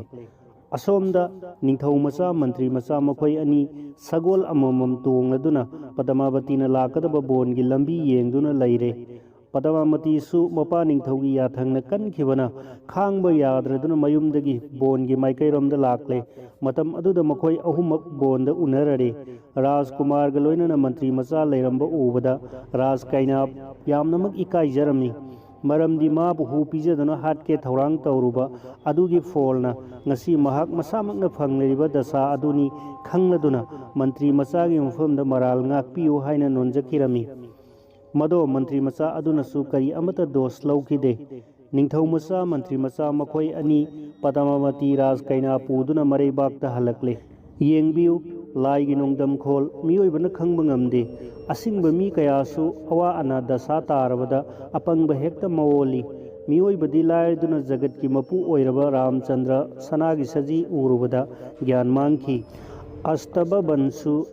बसिस मुनिगी सनबी सुरबी हुराली तुंगी थौदोक खंगदबना मियोइबा तौहैदबा थबक कया तौनै अदु ओइरबा फाउबा असिंगबा मीदी खरदी सेक्शन थबंग तौनै दांत मुकुट महाराज मरम मुन्न खंगदना मचानुपीबु बोंद थादोखी मदुगी नुंगाइतबना मरम ओइदुना ममैदा निंथौ मथवाई थाखरे वारी मतंग से यौरपद बेतालना विक्रमादित्यदा हंगलई महाराज मखोई अनि कनाना पापुगनी थुना हायु करिगुम निंथौ नहाकना शास्त्र हैतब मी अम ओइरबदी खुदक असिदा नथबक सेगाइदुना हटकनी असुंब पाउखुम पामी विक्रमादित्यना खुमलई मदुदी मपुक्त विचार लिंगदबा मिवा लौरग विचार तौबा नत्तब विचार तौरिब निंथौ अदुना पापदो अदुम पुजगनी मरमनि महाक साधुगी मवाना मचानुपीबु चुम्मी चुमदे खंगदना बोंद थादोखी ममितमकना उब थबक नत्तबा अदुबु मनाना तारगा असुंब ओइना लौरिबा से लैबाकी मपु वायेनबसिंग अमदि निंथौना तौगदबा धर्म नत्ते वखल मुन्ना खल्लगा मिवा लौदना असुंब विचार तौरगा मी अदुगी मतिक चाब दंदी पीगदबनी पाउखुम अदो हेक ताबदा बेताल खंगौदना सिंसाप उपालदा हन्न काक मसिदा बेतालगे अहानबा वहंगी वारी लोइसिनजरी बेतालगी अनिसुब वहंग विक्रमादित्यसु अमुक हन्न उथक्ता काखरे असीबना ओलबा बेताल अदो अमुक फारुरे अदुगा मरेंग बांद थोंगतुना मखादा कुमथरकले अदुगा सेनासीना लैहौबा माइकैरोमदा पुदुना लाकले मदु उबदा अमुक हन्न हाइरई महाराज आई अतोप वारी अमगा अमुक हाइगे वारी से मुन्ना ताबियो अदुगा वाहंगी पाउखुम चुमना पीगदबनी धर्म स्थल हाइना कौब सहर अमा लैरमी मदुदा गुलदीप कौब निंथौमा पालमी केशव कौब ब्राह्मण अमसु लेरमी ब्राह्मण अदुगी मचानुपी मांडवती कौबी मसक यामना फजबी अमा लई मागी मसक फजमनबा अदुदा मतिक चाबा बोर निपा अमता फंगलमदे मरम अदुना मपा ममा अमसुंग मबुंगी मथ्वाई नुंगाइरमदे महाकपु थाजबा याबा निपा अमता थेंगनद्रे अदुना मरम ओइदुना ब्राह्मण अहल मपा दो ममाक निपा अमा थीगे हाइदुना लैबा कया कोइथोरोई मपाना थूना हलक्तबा अदुदा मबुंग अदुसु मसलगी मतिक चाबा बोर अमा थीरुगे हाइदुना चटख्रे मचानुपीना जौबोनगी इंखलकपा हक्चांग अमदी फजबा मवोंग अदुदा नुंगाइत्रदुना ममा ब्राह्मणी अदुसु मया निपा ओइबा याबा मिसक अमा थीबा चटखिरमी सागै याद फबा मही मसिंगसु हईबा अदुगा मसक मतौसु फजबा ब्राह्मण मचानी मखोइना थीबदो नुमित खरनी लैरगा मखोई अहुमक बोर निपा अहुम पुदुना चप मानना हलकले मपाना पुरकप निपाना तिबिक्रम मबुंगना पुरकपना बामन अदुगा ममाना पुरकपना श्री मधुसूदन हाइना ममिंग कौरमी सागै जात मसक मतौ अमदी मही मसिंग चप मानबा मचानुपीगा लंबा चप चानबा बोर निपा अहुम फंगलबदा ब्राह्मण अहलदो वखल तौई मदुदी मचानुपी कनादा लुहोंगसिगे हाइना लाक्लिबा निपासिंग अदुसु नुपी मचा अदुगी मसक उबदगी मागी मागी मगुन थागनबा हौरई मसा मसाबु अथोइबनी खनखिनबा कया कया होनरई अंगकपनी लाइगे नोंदम कनानसु खंगबा ngamde मियोइबगी मनुंगदा पोकपा सीबा हाइबा कर्म अनि लई अदुना करिगुंबा लुहोंगबा अमसुंग अतै कर्म कयाबु हेक हेक पलहली असिगुंबा थौदोक असि ब्रह्मा विष्णु अमसुंग महेश्वर मकना थिंगबा ngamद्रबनी थौदोक असे ब्राह्मणगी इमुंग असिदसु थोकलरे अहिंग तुमलिंगैदा अमुबा लिल अमा लाक्तुना मचानुपी लैसाबी अदो चिक्लरे मदुदा अखंगबगा लोइना हौगत्तुना फिंगना लिनना चिक्ले हाइना लाउरई ngaihak leiraga lilgi hu aduna thumkhiduna machanupi ado wanthaduna takre मदो उबदा ममा मबुंग अमसुंग लाक्लिबा निपासिंग अदो पुनमक चंगदुना लिलगी माइबा कौदुना लायंग हनबदा माइबा अदुना कनबा याररोय हाइरे मरमदी मियोइबना हाइनबा अकनबा नुमित अककनबु पुंफम अमदी हक्चांगी अथुप्पा जगा ओइखिबना ngamdabani माइबना होनबदा महै यान्द्रदुना नुपी मचादो अदुम सीरे अदुददी मखोइ पुनमक अवा नुंगाइतबना कया अमा कपना लाउनरे अदुगा हौनबी मतुंग इना पोलोई फमदा पुदुना असीबदो मै थाखरे बोर ओइगनी हाइदुना लाक्लिबा निपासिंग अदुसु मथ्वाई नुंगाइतना संस्कार यावरे अदुदगी बोर निपा अमना नुपी मचा अदुगी अस्ति अदो पुदुना गंगादा थादबा चटख्रे बोर अमना मनाक अदुदा संग मचा अमा सारगा मंग संगदुना लैख्रे अतोप बोर अमना मथ्वाई नुंगाइ मनखिद्रदुना अंगाउबगी मतौगुम पोलोइबगी उट अदो खरा लौरगा मागी फिजीदा पुनसिल्लगा मयुमददी हंद्रदुना लैबाक अतैदा कोइबा चटख्रे लैबाक कोइरकपा निपा से चाद थक्तना लाकपना वाबना सोर होनबा ngamlaktre माना लाकपदा ब्राह्मण ngakta लैबा खुल अमा थेंगनरदुना युम अमदा महक अतिथि ओइना थुंगलरे युम्बु ब्राह्मण अदुना सु मयुमदा अतिथि थुंगरबदा हराउना अतिथि पूजा कतनबा थौरांग तौ हाइदुना मागी ब्राह्मणी अदुदा हाइरे मदुदा नुपी अदुना हराउना लैजबा पोट खरा थोंग थाक्तुना कन्ना होनरमी तंजा असिदा मागी मचा अपिसक अमा निंगाई तौदुना कपलमी मचागी निंगाई अदुदा ममा ब्राह्मणी अदो सोमन खरदुना अंगांग पिसक अदो चाक थोंगबगी लैरंग मनुंग अदुदा हुंजिंदुना मै थादोकले अंगांग अदो सीख्रे मदुदा ममा मपा अनि अदुदि थोइना अवाबा नुंगाइतबा तौदना अदुम चाक एंसांग अदो थोंग थाक्तुना लैरमी तौरिबा थौंग अदो थुंगलरिबा नुपा अदुना उरमी ngaihak leiraga yumbu brahmani aduna chak loijare chabiranaba haina takirami matam aduda atithi brahman ado mabukningda angakpa amadi sauningbana mahak yum adudagi karigumba pot amata chararoi haina yakidre aduga mana hairei nasa hatpa mahapapini nakhoigi yum se aihak chak charabadi papuragani अतिथि अदुगी मवा ताबद युम्बु ब्राह्मणी अनि अदो इसी सीना नोलक्ले अदुगा हाइरई महासोय नहाकबु करी लैबाक्तगी लाकपनो मरमदी अखोइगी देश असिदा जीव हिंगनबा ngami हाइबसिना खंगदबा माले अदुना हौजिक सीख्रिबि इसादो हिंगलहनगे येंगु वादो हाइरगा मै थाखिबगी उट अदो खरा लौरुरे मृत संजीवनी हाइब मंत्र दो सोंदुना सीख्रिबा अंगांग दो हिंगदुना होगलकले अदुगा कप्तुना ममागी मनाक्ता चेंसिनगिदुना खोमथखरे मदो ओबदा अतिथि ब्राह्मण दो ngakpana thengkhre maram aduna yumbu aduda aranba khangdaba punamak ngakpiyu haijaki yumbu aduna chak charasi hairakle matam aduda atithi brahman aduna wa amata haijakige hairakle yumbu brahman aduna hayu haina hairabada atithi ado harau jaraduna hairai नखोगी नचा असीब हिंगनब ngamba mantra do aingonda pinabiro ado oirabadi ai chak ase chajagani maramdi yamna changkhonbi brahman nupi macha ama sikhiduna magi nungaitabana aihak angawbugi pandamgum panglak lakchabani wado tabada yumbu aduna hairai mantra asidi mirai baktadi thoina kanaba phangloi aduga asiba adugi saru natraga ut khara mafam asida pubira u madu oirabadi nupi macha do hinghanba ngamgani वाद हेक्ताबदा अतिथि ब्राह्मण नुंगाइबदा हाइनिंगाइ लैखिद्रे मादुगा हाइरई अइहाक असीब नुपी मचा अदुगी उट खरा पुजरकली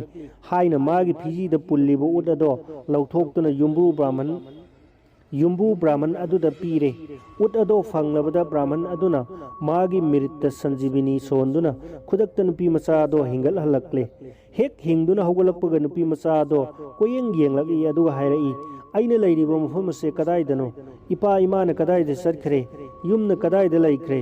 वादो हाइरमनगा कपथोखरे मदो ओबदा ब्राह्मण अदुना तौरकलिबा वारी पुमनमक लिबिदुना ताहल्ले मरम अदो खंगलबदा नुपी मचा अदो मपा ममा उननिंगले हाइरदुना माबु पुरकप निपा अदुगा लोइनना मयुमदा हंदुना लाकले सीखरबा मीना हिंगदुना अमुक लाकपा ओबदा मी पुमनमक ngangnakhre Mopa ममागी yum you're Madhuda मयाम पुनमक नुंगाइनखरे मता मधुदा अतोप बोर निपा अनि दुसु पाव से तारदुना अमुहन लाक्तुना नुपी मचा अदुगी मनाक्ता थुंगलरे महौसागुम मफम मधुदा बोर निपा अहुम तिनखरे मता मधुदा नुपी मपा ब्राह्मण अमदुना मचा नुपी मयुमदा थमखरे मदो ओबदा बोर निपा अहुम मधुना नुपी मचा दो पीनिंगबा मीदा पीरो हाइरे मदो ताबदा मपा ममा अमदी मबुंग मखोय असे कनादा पीसिगे हाइना खनरी वारी मतंग सी यौरबदा बेताना विक्रमादित्यदा हंगलाई महाराज नुपी मचा से करंब बोर निपाना लौगनी असुंब विचार तौरउ चुमलबदी फई चुमद्रबदी नथबाक सेगाइदुना ई थक्कनी विक्रमादित्यना खुमलाई नुपी मचा अदुबु हिंगलकपा निपादो महाकी थौदांग अदो मपामकनी खनबा याबा मपामकी थौदांगनी अदुना मंगोंदा कैना अदो पीबा मतिक चाद्रे अदुगा गंगादा सरू मचेत पुदुना थादोरिबो नुपा अदुसु मचाना तौगदबा ममा मपागी थौदांग अमनी मरम अदुना मासु नुपी फंगबा याररोय अदुना मोंगफमदा युम सादुना मोंगफम संगलिबा नुपा अदो कैना अदुबु फंगबदा मतिक चारबा नुपा ओइगनी मसिदा करी अमता चिंगनिंगाई लैते मसी आइगी विचारनी वादो हेक ताबदा बेताल उथक्ता थुना दुम काखरे मसिदा बेतालगी अनिसुबो वहंग लोइजरे असीबा हक्सांग अदुना उथक्ता काखरबदा निंगथौसु अमहना उथक्ता कारकले अदुगा असीबदो फारगा तपना कुमथरकले अदुदगी साधुना लैहोबा माइगैरोमदा चलकले मदु उबदा बेताना हेरई ताऊ महाराज अतोपो वहंग अमसु हंगे मदुगी पाउखुम पीखो बर्धमान हाइबा शहर अमा लै मदुदा रूपसेन कौब निंगथौ अमा पाली माक यामना ममिंग चटपा धर्म लैबा निंगथौनी महाक यामना इना खोली अदुना कर्णगा मानना दान तौबा ngami मागी लैबाकता बीरबल कौब निंगथौ मचा अमसु लैरमी महाक अदो ज्ञान लैबा निंगथौ मचानी अदुदा मीना रूपसेन महाराज पु थागतनबा माना तारमी मरम अदुना महाक रूपसेन गी मनाक्ता लैरगा निंगथौगी थबकता मतेंग पांगलगे खंदुना निंगथौगी सभादा लाक्तुना थुंगलरे मदुदा रूपसेन महाराजना लाक्लिबा बीरबलगी परिचय हंकी अदुगा करंबा अपांबा लैदुना लाक्लिबनो हंगलमी बीरबलना निंगथौदा हंगतखी महाराज ननाय हक श्रीजुतकी नाक्ता ननाय ओइना लैजदुना लौजगे अइबो अतोनबनी खनबिदुना लौसिनबियु बीरबलगी मवा ताबदा निंगथौना चानबिरदुना कोनुंगदा लैनबा याथंग पीबीरे अदुगा राजकुमार अमनी हाइबा अदुदी मागी नोंगगी खोर्स कयाना कोनगदगे हाइना हंगलमी बीरबलना माबु थौजानबिदुना योक्पीबा तारबदी नोंगमदा सना मोहर लिसिंग अमा पिनबियु हाइरम्मी निंगथौदा वादो ताबदा निंगथौगे अंगा मथौसिंग अदुना वा वा नोखिरमी निंगथौना सु सना मोहर लिसिंग अमना नोंबदना हक करी असिन थबक चटनगदौरिबनो हंगलई बीरबलना सना अदो पीबीगदबा ओइरबदी मरम ताक्चगनी पीबीरोइदबा लैरबदी महाक निंथौगी मनाक्ता लैजरोय असुक्पा बोंद चटखिगनी हाइरमी निंथौ वाखल ngaहक तौई अइना सना से पीद्रबदी महाक हनखिगदौरे लल से पामबना माना अइगी नाक्ता लाक्लिबनी महाक से मगुन सु लैना उई अदुनदी अइहाक मागे अपाम से थुंगलगे हाइदुना याबीरे निंथौगी थौजाल फंगबदा बीरबलना मागी मथौ थबक अदो ताकपीरो हाइजरे निंथौना मतम अयाम्ब मनाक्ता लयु अदुगा अहिंगदा कोनुंगी थोंग संगु ताकपीरे निंथौगी याथंग अदुगी मतुंगिना बीरबल मथौ तौबा हौरे मदुदा महाक नोंगमदा सना मोहर लिसिंग अमोमम फंगलमी मदो माना सरुक तरुक थोकना रियन थोकलगा सरुक अनि अमना ब्राह्मण वैष्णवता कथोई लेमहौबा अदुना मतु मचा थाई मतौ असुम तौना मतम खरा लेले नोंगमदी रूपसे निंथौ थोंग संगबा अदुगी मनाक्ता अहिंग तंखाई चालकपदा लाकपमी अदुगा करी तौरे हाइना हंगलमी द्वारपाल अदुना थोंगाकपा अदुना निंथौदा अथेंगबा हिंग अदुदा कनागुम्बी नुपीगी खोंजेल अमना कपलिबा अदो ताउ हाइरमी मदुदा निंथौनसु मदुगी मरम थिरकपनी खोंखी निंथौगी वा तारबदा बीरबल थिंदना अकप्पा खोंजेल लाकपा माइगैरोमदा चटखरे अहिंग अदुदा माइगै थोइना खंगलमदे खोंजेल ताबा अदोमदा अदुम चटखिरमी मतो अदो ओबदा निंथौ मथ्वाई नुंगाइदुना मासु संत्रीना चटखिरबा अदुगी मतुंगदा लोन अदुम इनरमी खरा चटलगा नुपी मचा अमा मोंफमदा कप्तुना लैरंबा थेंगनरी महादो मथ्वाई यामना वाबगी मोंगनी मसमना इफा फाई निंगबा काइबगी फिजेत सेली अमुक कपी अमुक नोई अदुगा लैमाइदा थरो थरो हेक ओली अदुगा खोंजेल कन्ना अमुक सुलाउरई नहा ओइबी नुपी मचा अदो वाबना फुंबंगनरमी पीने मसादो पुमचोट चोले अंगको मतोदो ओबदा बीरबलना हंगलई नुपी मचा नहाकपु कनानो अहिंग अथेंगबा मम्बा सिदा मोंफम सिदा कप्तुना लैरिबदी जेख्या नुपीरा किनरीबा लाइरेमबीरा हिंसाबीरा बुत प्रेतला नत्रगा ताइबंग मीरा नंगी करी अवाबा लैरबगे अइंगोंदा मरमदु ताउ नतिंग पांगबा ngambra yenge वादु ताबदा कपलिबी नुपी अदुना हाइरई अइहाक रूपसेन महाराज की राजलक्ष्मी नि मतम कुइना निंथौगी नाक्ता लैरक्लबनी अदुदा हौजिक निंथौगी अवाबा मतम यौरक्लदुना अइगी थवाई यामना नुंगाइते मदुदी ngasiदगी नुमित हुमनीदंग लैरगा महाक सीरगनी मदु खल्लुबदा वाबना खांग ngamद्रदुना कपलिबनी वादु ताबदा बीरबल सु वाबना ममाई मक्सिनख्रे अदुदगी मरम खंगनिंगदुना हंगलई इमा लक्ष्मी निंथौगी हिंगनबु उपाय करी अमता लैत्रबरा कनागुम्बा इनिंथौना हिंबा यागदबा मरम लैरबदी अइंगोंदा ताकपियु राजलक्ष्मी दुना हाइरई नहाक मियोइबना ngam फद्रबा थबक अमा तौरबदी निंथौ से सही चामा पुंसिखिगनी मदुदी नहाकी नचा अमा बलि तौदुना कल्लु मदु ओइरबदी निंथौगी याइफबा सोइदना ओइगनी राजलक्ष्मी वादु ताबदा बीरबल मदुमक तौदुना निंथौगी उसिल पीगनी हाइरमलगा मयुमलोमदा थुना चटख्रे रूपसेन महाराज मनाइगी मतुंग लोन अदुम इनख्रे बीरबल मयुम यौरे मतम मदो मचासिंगदी नुंगाइना तुमदुना लैरमी मदो माना लाउदुना तुंबदो हौदो उरे मकोइना हौगलकबदा मचानिपा अदुगी मफमदा थोख्रे वारी पुनमक लीदुना ताहल्ले मपागी वा ताबदा मचानुपा अदुना हाइरई पाबुंग निंथौ मागी मना मथुमना अखोइगी जीवी हिंगलिबनी अदुगा लैबाकी मपु ओइबा महाकी मथ्वाई कन्डनगुदमक नसागी थवाई कटपदी तौदबा याद्रबा इथौनी अई इसाना याजरे पुनिंग चिंगनबीगनु निंथौना करिगुम्बदा सुमिनमदुना प्रजा वहन बहुनदे मपा ममाना मचाबु नमथाक तौदुना हु पीजनिंग बहुनदे मियोइबा अखोइदी पोक्लबदी अमुक सीगदबा लैरबनी असीबबु थिंगबा ngamba kana lei पुनमक नोंगु नत्रगा नोंगमदी सीगदबा ngaktani अदुदसु अइना सीबा कीदुना इपागी याथंग इलोइदबगी मरम लैते हौजे अइहांग निंथौगी महूत सिंदुना सीजबा याजरे मचानिपाना हराउना यारबदा मपा मचा अनिमक राजलक्ष्मीना लैहौबा मफम अदुदा चटख्रे बीरबलगी नुपी अदो मसक मतौ फजबी हौना लोनचट खंगबीनी मपुरोइबबु लाइगुम खनबीनी मचानिपाना सीख्रगा लैबाकी मपु निंथौना सही चामा हिंगौगनी हाइबा अदुदा मपुरोइबना तौबा थबक अदो फना अवाबा ओइरबसु थिंगबदी ngamkhide अदुमक्ति ओइरगा मचा नुंसीबगी मैना मसा अदुदि अंगाउबी गुंख्रे वाखिबना मसा अदो तनिक तनिक थमोइ नुंगदा कपि अदुगा मचल नुपी अदुसु मबुंग सीरनी खनबदा थोइना वाख्रे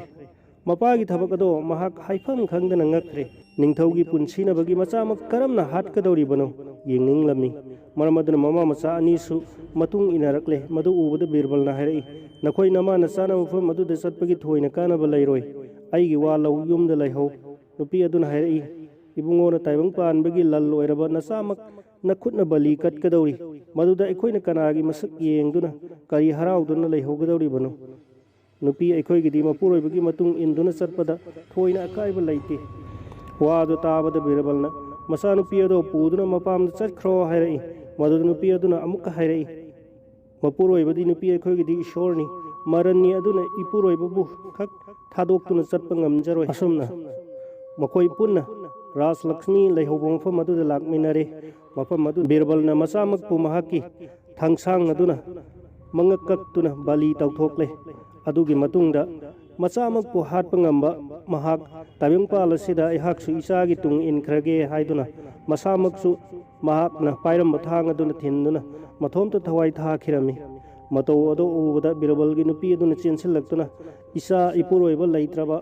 इसागा इपुरोइबगना निंथौगी दमकता पुंसी नुंसांगनबा थवाई कटथोकपदि ngamlaga aine karigi thawai katpa ngamloi khanduna machanupa amasung mapuroibagi thawai lौखिबा थांग अदुमकना मसामककी थबाकता थुमना थिनजदुना मथवाई थादोक्लमी ममा मयाम्बा मपाबुंगना लैखिद्रबदा मचानुपी अदुसु महाकिसु मथवाई थारगे हाइदुना थौरांगलक्ले मतौ अदो उबदा ngasai मखै लुमदुना येंगलंबा निंथौ अदुना चेनसिलक्तुना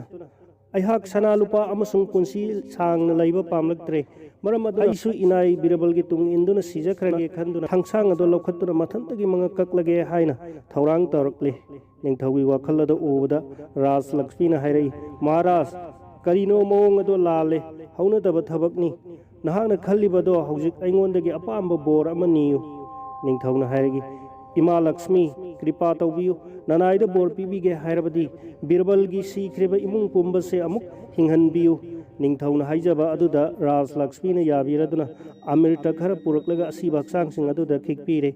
लक्ष्मीगी कृपा हेक फंगगा मखोइ लोइना हिंगलक्ले मनाइसिंगना हिंगलकपा उबदा रूपसेन महाराज नुंगाइबदा पांदम लैखिद्रे हराउ मनखिदना मनाइ बिरबलदा मागी लेबाक अदुगी तंखाइ अमा लनथुम मनाइ मसेन कयागा लोइना पीबीदुना निंथौ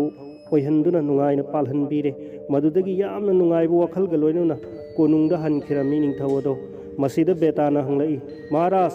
बिरबलगी इमुंगी मी मरी अमसुंग रूपसेन निंथौ मखोइ मंगा असे कनाना पुचेल चावबा हेनबगे थुना हायु विक्रमादित्यना हायई अइना वखल तौजबदा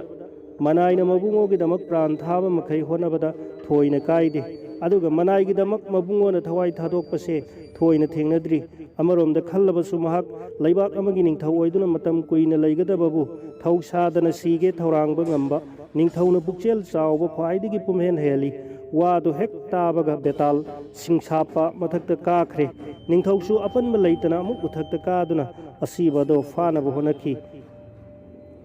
मसीना बेतालगी अहुमसुबा वहंगनी मरीसुबा वहंग निंथौना असीबा हक्सांग अदो मरेंगबांदा थोंगत्तुना नुंगाइना उखादा अमुक कुमथरकले मदो उबदा बेताना हाइरई ताउ विक्रमादित्य निंथौ भोगवती लेबाक्ता रूपसेन कौबा निंथौ अमा पालमी महक मगुन यामना लई मसक मतौ फजई नुमित चुप्पा हराउ तयामदुना त लेली मागी तेनवा लाबा अमा योई मदुगी मगुन करीदबु हाइसिगे मंगोंदा हेक हंगबा वा मखै तुंगदा थोकलगदबा अपुंबा हाइबा ngami नोंगमा निंथौ सिना मागी तेनवा अदुदा वारम अमा हंगलमी अइगुमना सक फजबा अमसुंग फजबी निंथौगी मचानुपी नुपा मफम कदाई कदाइदा लैबगे अदुगा अइगी महारानी ओइगदबा नुपी असे कदाइदगी फंगनी हौजिक जौबोनगी मथोट कारकपा मतमदा महारानी लैतबसे निंगबा अमा थुंगद्रे तेनवा अदुना खुमखी महाराज पुनिंग शांति ओइबियु अइ मरम हाइजगे मगधा देशता मगधा ईश्वर कौबा निंथौ अमा पाली मागी मचानुपी हर सुंदरी कौबी मसक मतौ यामना फजबी अमा लैरी यामना मतिक मगुन लैबिनी इबुंगोगी इबेमा ओइबदा मतिक चाबदी महाक्तनी तेनवागी मवा ताबदा निंथौ हराउरे ईश्वरगी खुसेम अंगकपनी निंथौ अमसुंग निंथौ मचानुपी अनीगी नुंसी पंथुंग वारीदी मगधा निंथौगी ममोम राजकुमारी असिगिसु तेनवा अमोम अमा सनागी पोंदा योक्चरमी मधुसु यामना खंगहैबी तेनवा ओइरमी मंगोंदा नोंगमा हर सुंदरी राज कैन्याना हंगलमी हायु इता तेनवा अइगुमना सक फजबा इपुरोइबा ओइबदा मतिक चाबा बोरनिपा कना करम्बा देशता लैबगे तेनवाना खुमखी ꯕꯣꯒꯕꯇꯤ ꯂꯩꯕꯥꯛꯇ ꯅꯤꯡꯊꯧꯒꯤ ꯔꯨꯄꯁꯦꯟ ꯀꯧꯕ ꯑꯃ ꯂꯩ꯫ ꯃꯍꯥꯛ ꯃꯁꯛ ꯃꯇꯧ ꯑꯃꯁꯨꯡ ꯃꯒꯨꯟ ꯌꯥꯝꯅ ꯆꯦꯟꯕ ꯐꯖꯕ ꯅꯤꯡꯊꯧꯅꯤ꯫ ꯃꯗꯣ ꯏꯕꯦꯝꯃ ꯅꯍꯥꯛꯀꯤ ꯅꯄꯨꯔꯣꯏꯕ ꯁꯣꯏꯗꯅ ꯑꯣꯏꯔꯔꯒꯅꯤ꯫ ꯋꯥꯗꯨ ꯍꯦꯛ ꯇꯥꯕꯗ ꯔꯥꯖꯀꯨꯃꯥꯔꯤ ꯑꯗꯣ ꯃꯁꯛ ꯈꯪꯗꯕ ꯑꯗꯨꯒꯤ ꯅꯨꯡꯁꯤ ꯃꯩꯆꯥꯛꯅ ꯊꯃꯣꯏ ꯑꯗꯣ ꯅꯩꯍꯠꯂꯦ꯫ ꯃꯥꯒꯤ ꯈꯪꯍꯧꯗꯅ ꯅꯨꯡꯁꯤ ꯏꯆꯦꯜ ꯑꯃ ꯍꯧꯔꯛꯂꯤꯕ ꯑꯗꯣ ꯊꯥꯗꯠꯄꯤꯅꯤꯡꯉꯥꯏ ꯂꯩꯇ꯭ꯔꯦ꯫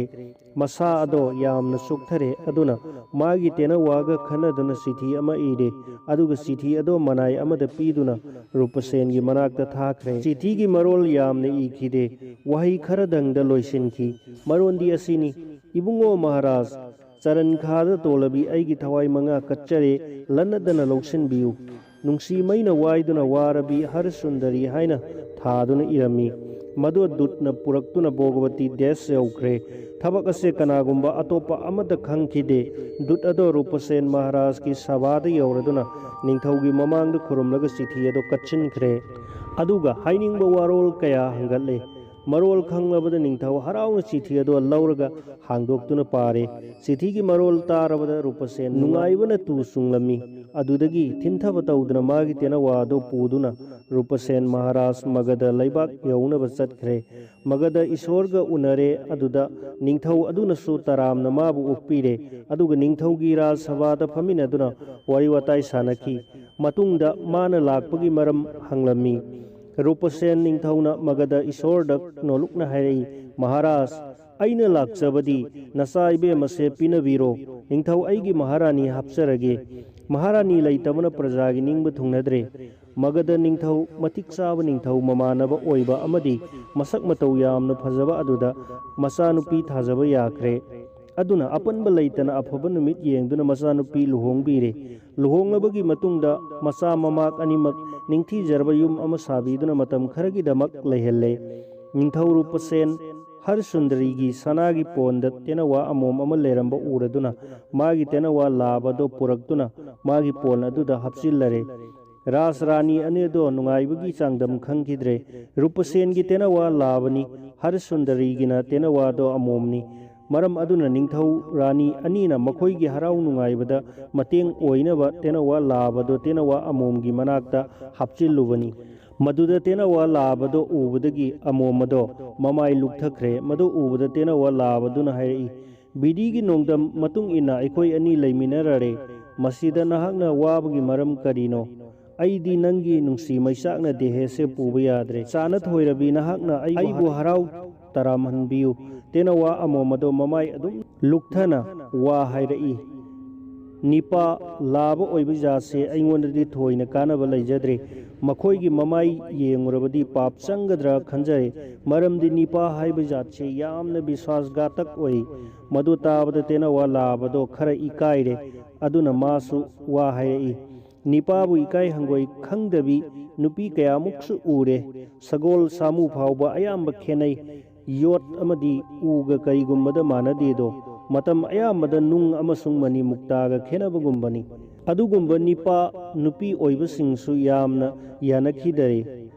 ꯀꯅꯥꯒꯨꯝꯕꯤ ꯃꯇꯝ ꯈꯨꯗꯤꯡ ꯂꯝꯆꯠ ꯅꯥꯏꯗꯕꯤ, ꯃꯤꯒꯤ ꯃꯔꯜ ꯄꯥꯝꯕꯤ, ꯅꯨꯡꯁꯤ ꯍꯩꯇꯕꯤ, ꯄꯥꯄꯤꯅꯤ ꯑꯣꯏꯕꯤ ꯅꯨꯄꯤ ꯀꯌꯥꯁꯨ ꯂꯩꯔꯤ꯫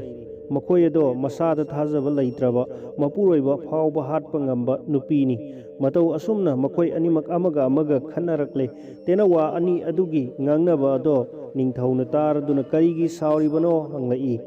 ꯅꯤꯡꯊꯧꯒꯤ ꯋꯥ ꯇꯥꯕꯗ ꯇꯦꯅꯋꯥ ꯑꯃꯣꯝ ꯑꯗꯨꯅ ꯍꯥꯏꯔꯛꯏ: ꯅꯤꯄꯥ ꯑꯣꯏꯕ ꯖꯥꯠꯁꯦ ꯃꯍꯥꯄꯥꯄꯤꯒꯤ ꯁꯥꯖꯠ ꯆꯠꯂꯤ ꯍꯥꯏꯗꯨꯅ ꯑꯩꯗꯤ ꯅꯤꯄꯥ ꯃꯃꯥꯏ ꯌꯦꯡꯗꯕ ꯀꯨꯏꯔꯦ꯫ ꯃꯈꯣꯏꯗꯤ ꯅꯨꯄꯤ ꯍꯥꯠꯄꯒꯤ ꯑꯀꯤꯕ ꯃꯁꯥꯗ ꯂꯩꯇꯦ꯫ ꯃꯗꯨꯒꯤ ꯋꯥꯔꯤ ꯑꯃ ꯂꯤꯖꯒꯦ꯫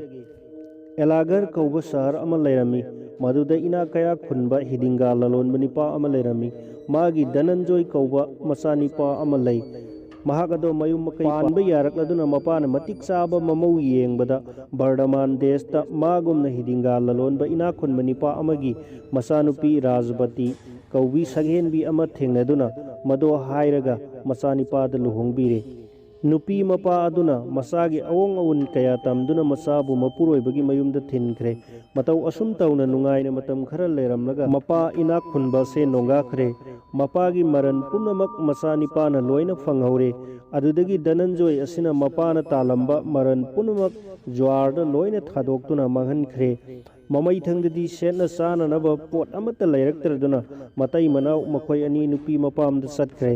मकू मनेमना मचानुपीना मपुरोइबगा लोइनना लाकपादो उबदा यामना हराउना तौरमी कुइना उनद्रबा मचा ममाक लाकपा अदुदा नुंगाइदुना इना खुनबा निपा अदुना मागी मरुप मपांग अमदी सागै नातै पुनमक तिनदुना अचा अथक अमदी हराउ कुमै कया तौरमी मतौ असुम तौना मतम खरा धनंजय नुपी मपामदा लैरमी अदुदगी मयुमदा हल्लगे हाइना मतै मनाव मखोय अनि लाकले मखोयना लंबीदा खरा चटलगा मागी नुपीदा हाइरमी मफम असे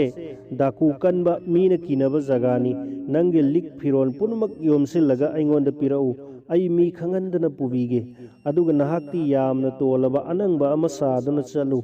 मदु ताबदा नुपी अदुना मपुरोइबना हाइबा अदुमक तौरे पोल अदु हेक फंगबगा धनंजय मागी नुपी अदुबु नुंसीबा खंगदना गुहा अमदा इंथबिरमलगा पोल अदु पुदुना चेनख्रे मदुदा नुपी अदु कया कया लाउजै अदुबु हन्ना फाउबु येंगमदना अदुम चेनख्रे कनागुंबा लंबी चटपा निपा अमना मिकअप खोंजेल अदु तादुना गुहादा येंगबदा नुपी मचा अदु उबदगी माना उपाय तौबीदुना नुपी मचा अदुबु गुहादगी लौकटपीखी अदुदगी करीगी गुहादा तारिबनो हंगबदा नुपी अदुना चुंबा वा ताखिदे ओइदबा खरा साजिन्नदुना हाइकी अदुगा यामना कीना अमसुंग कपना कपना चटखिदुना ममा मपागी युमदा अमुक थुंगलरे मचानुपीना मथंता तौरक्लिबा मोंग अदो उबदा मपाना ngakkhraduna hanglai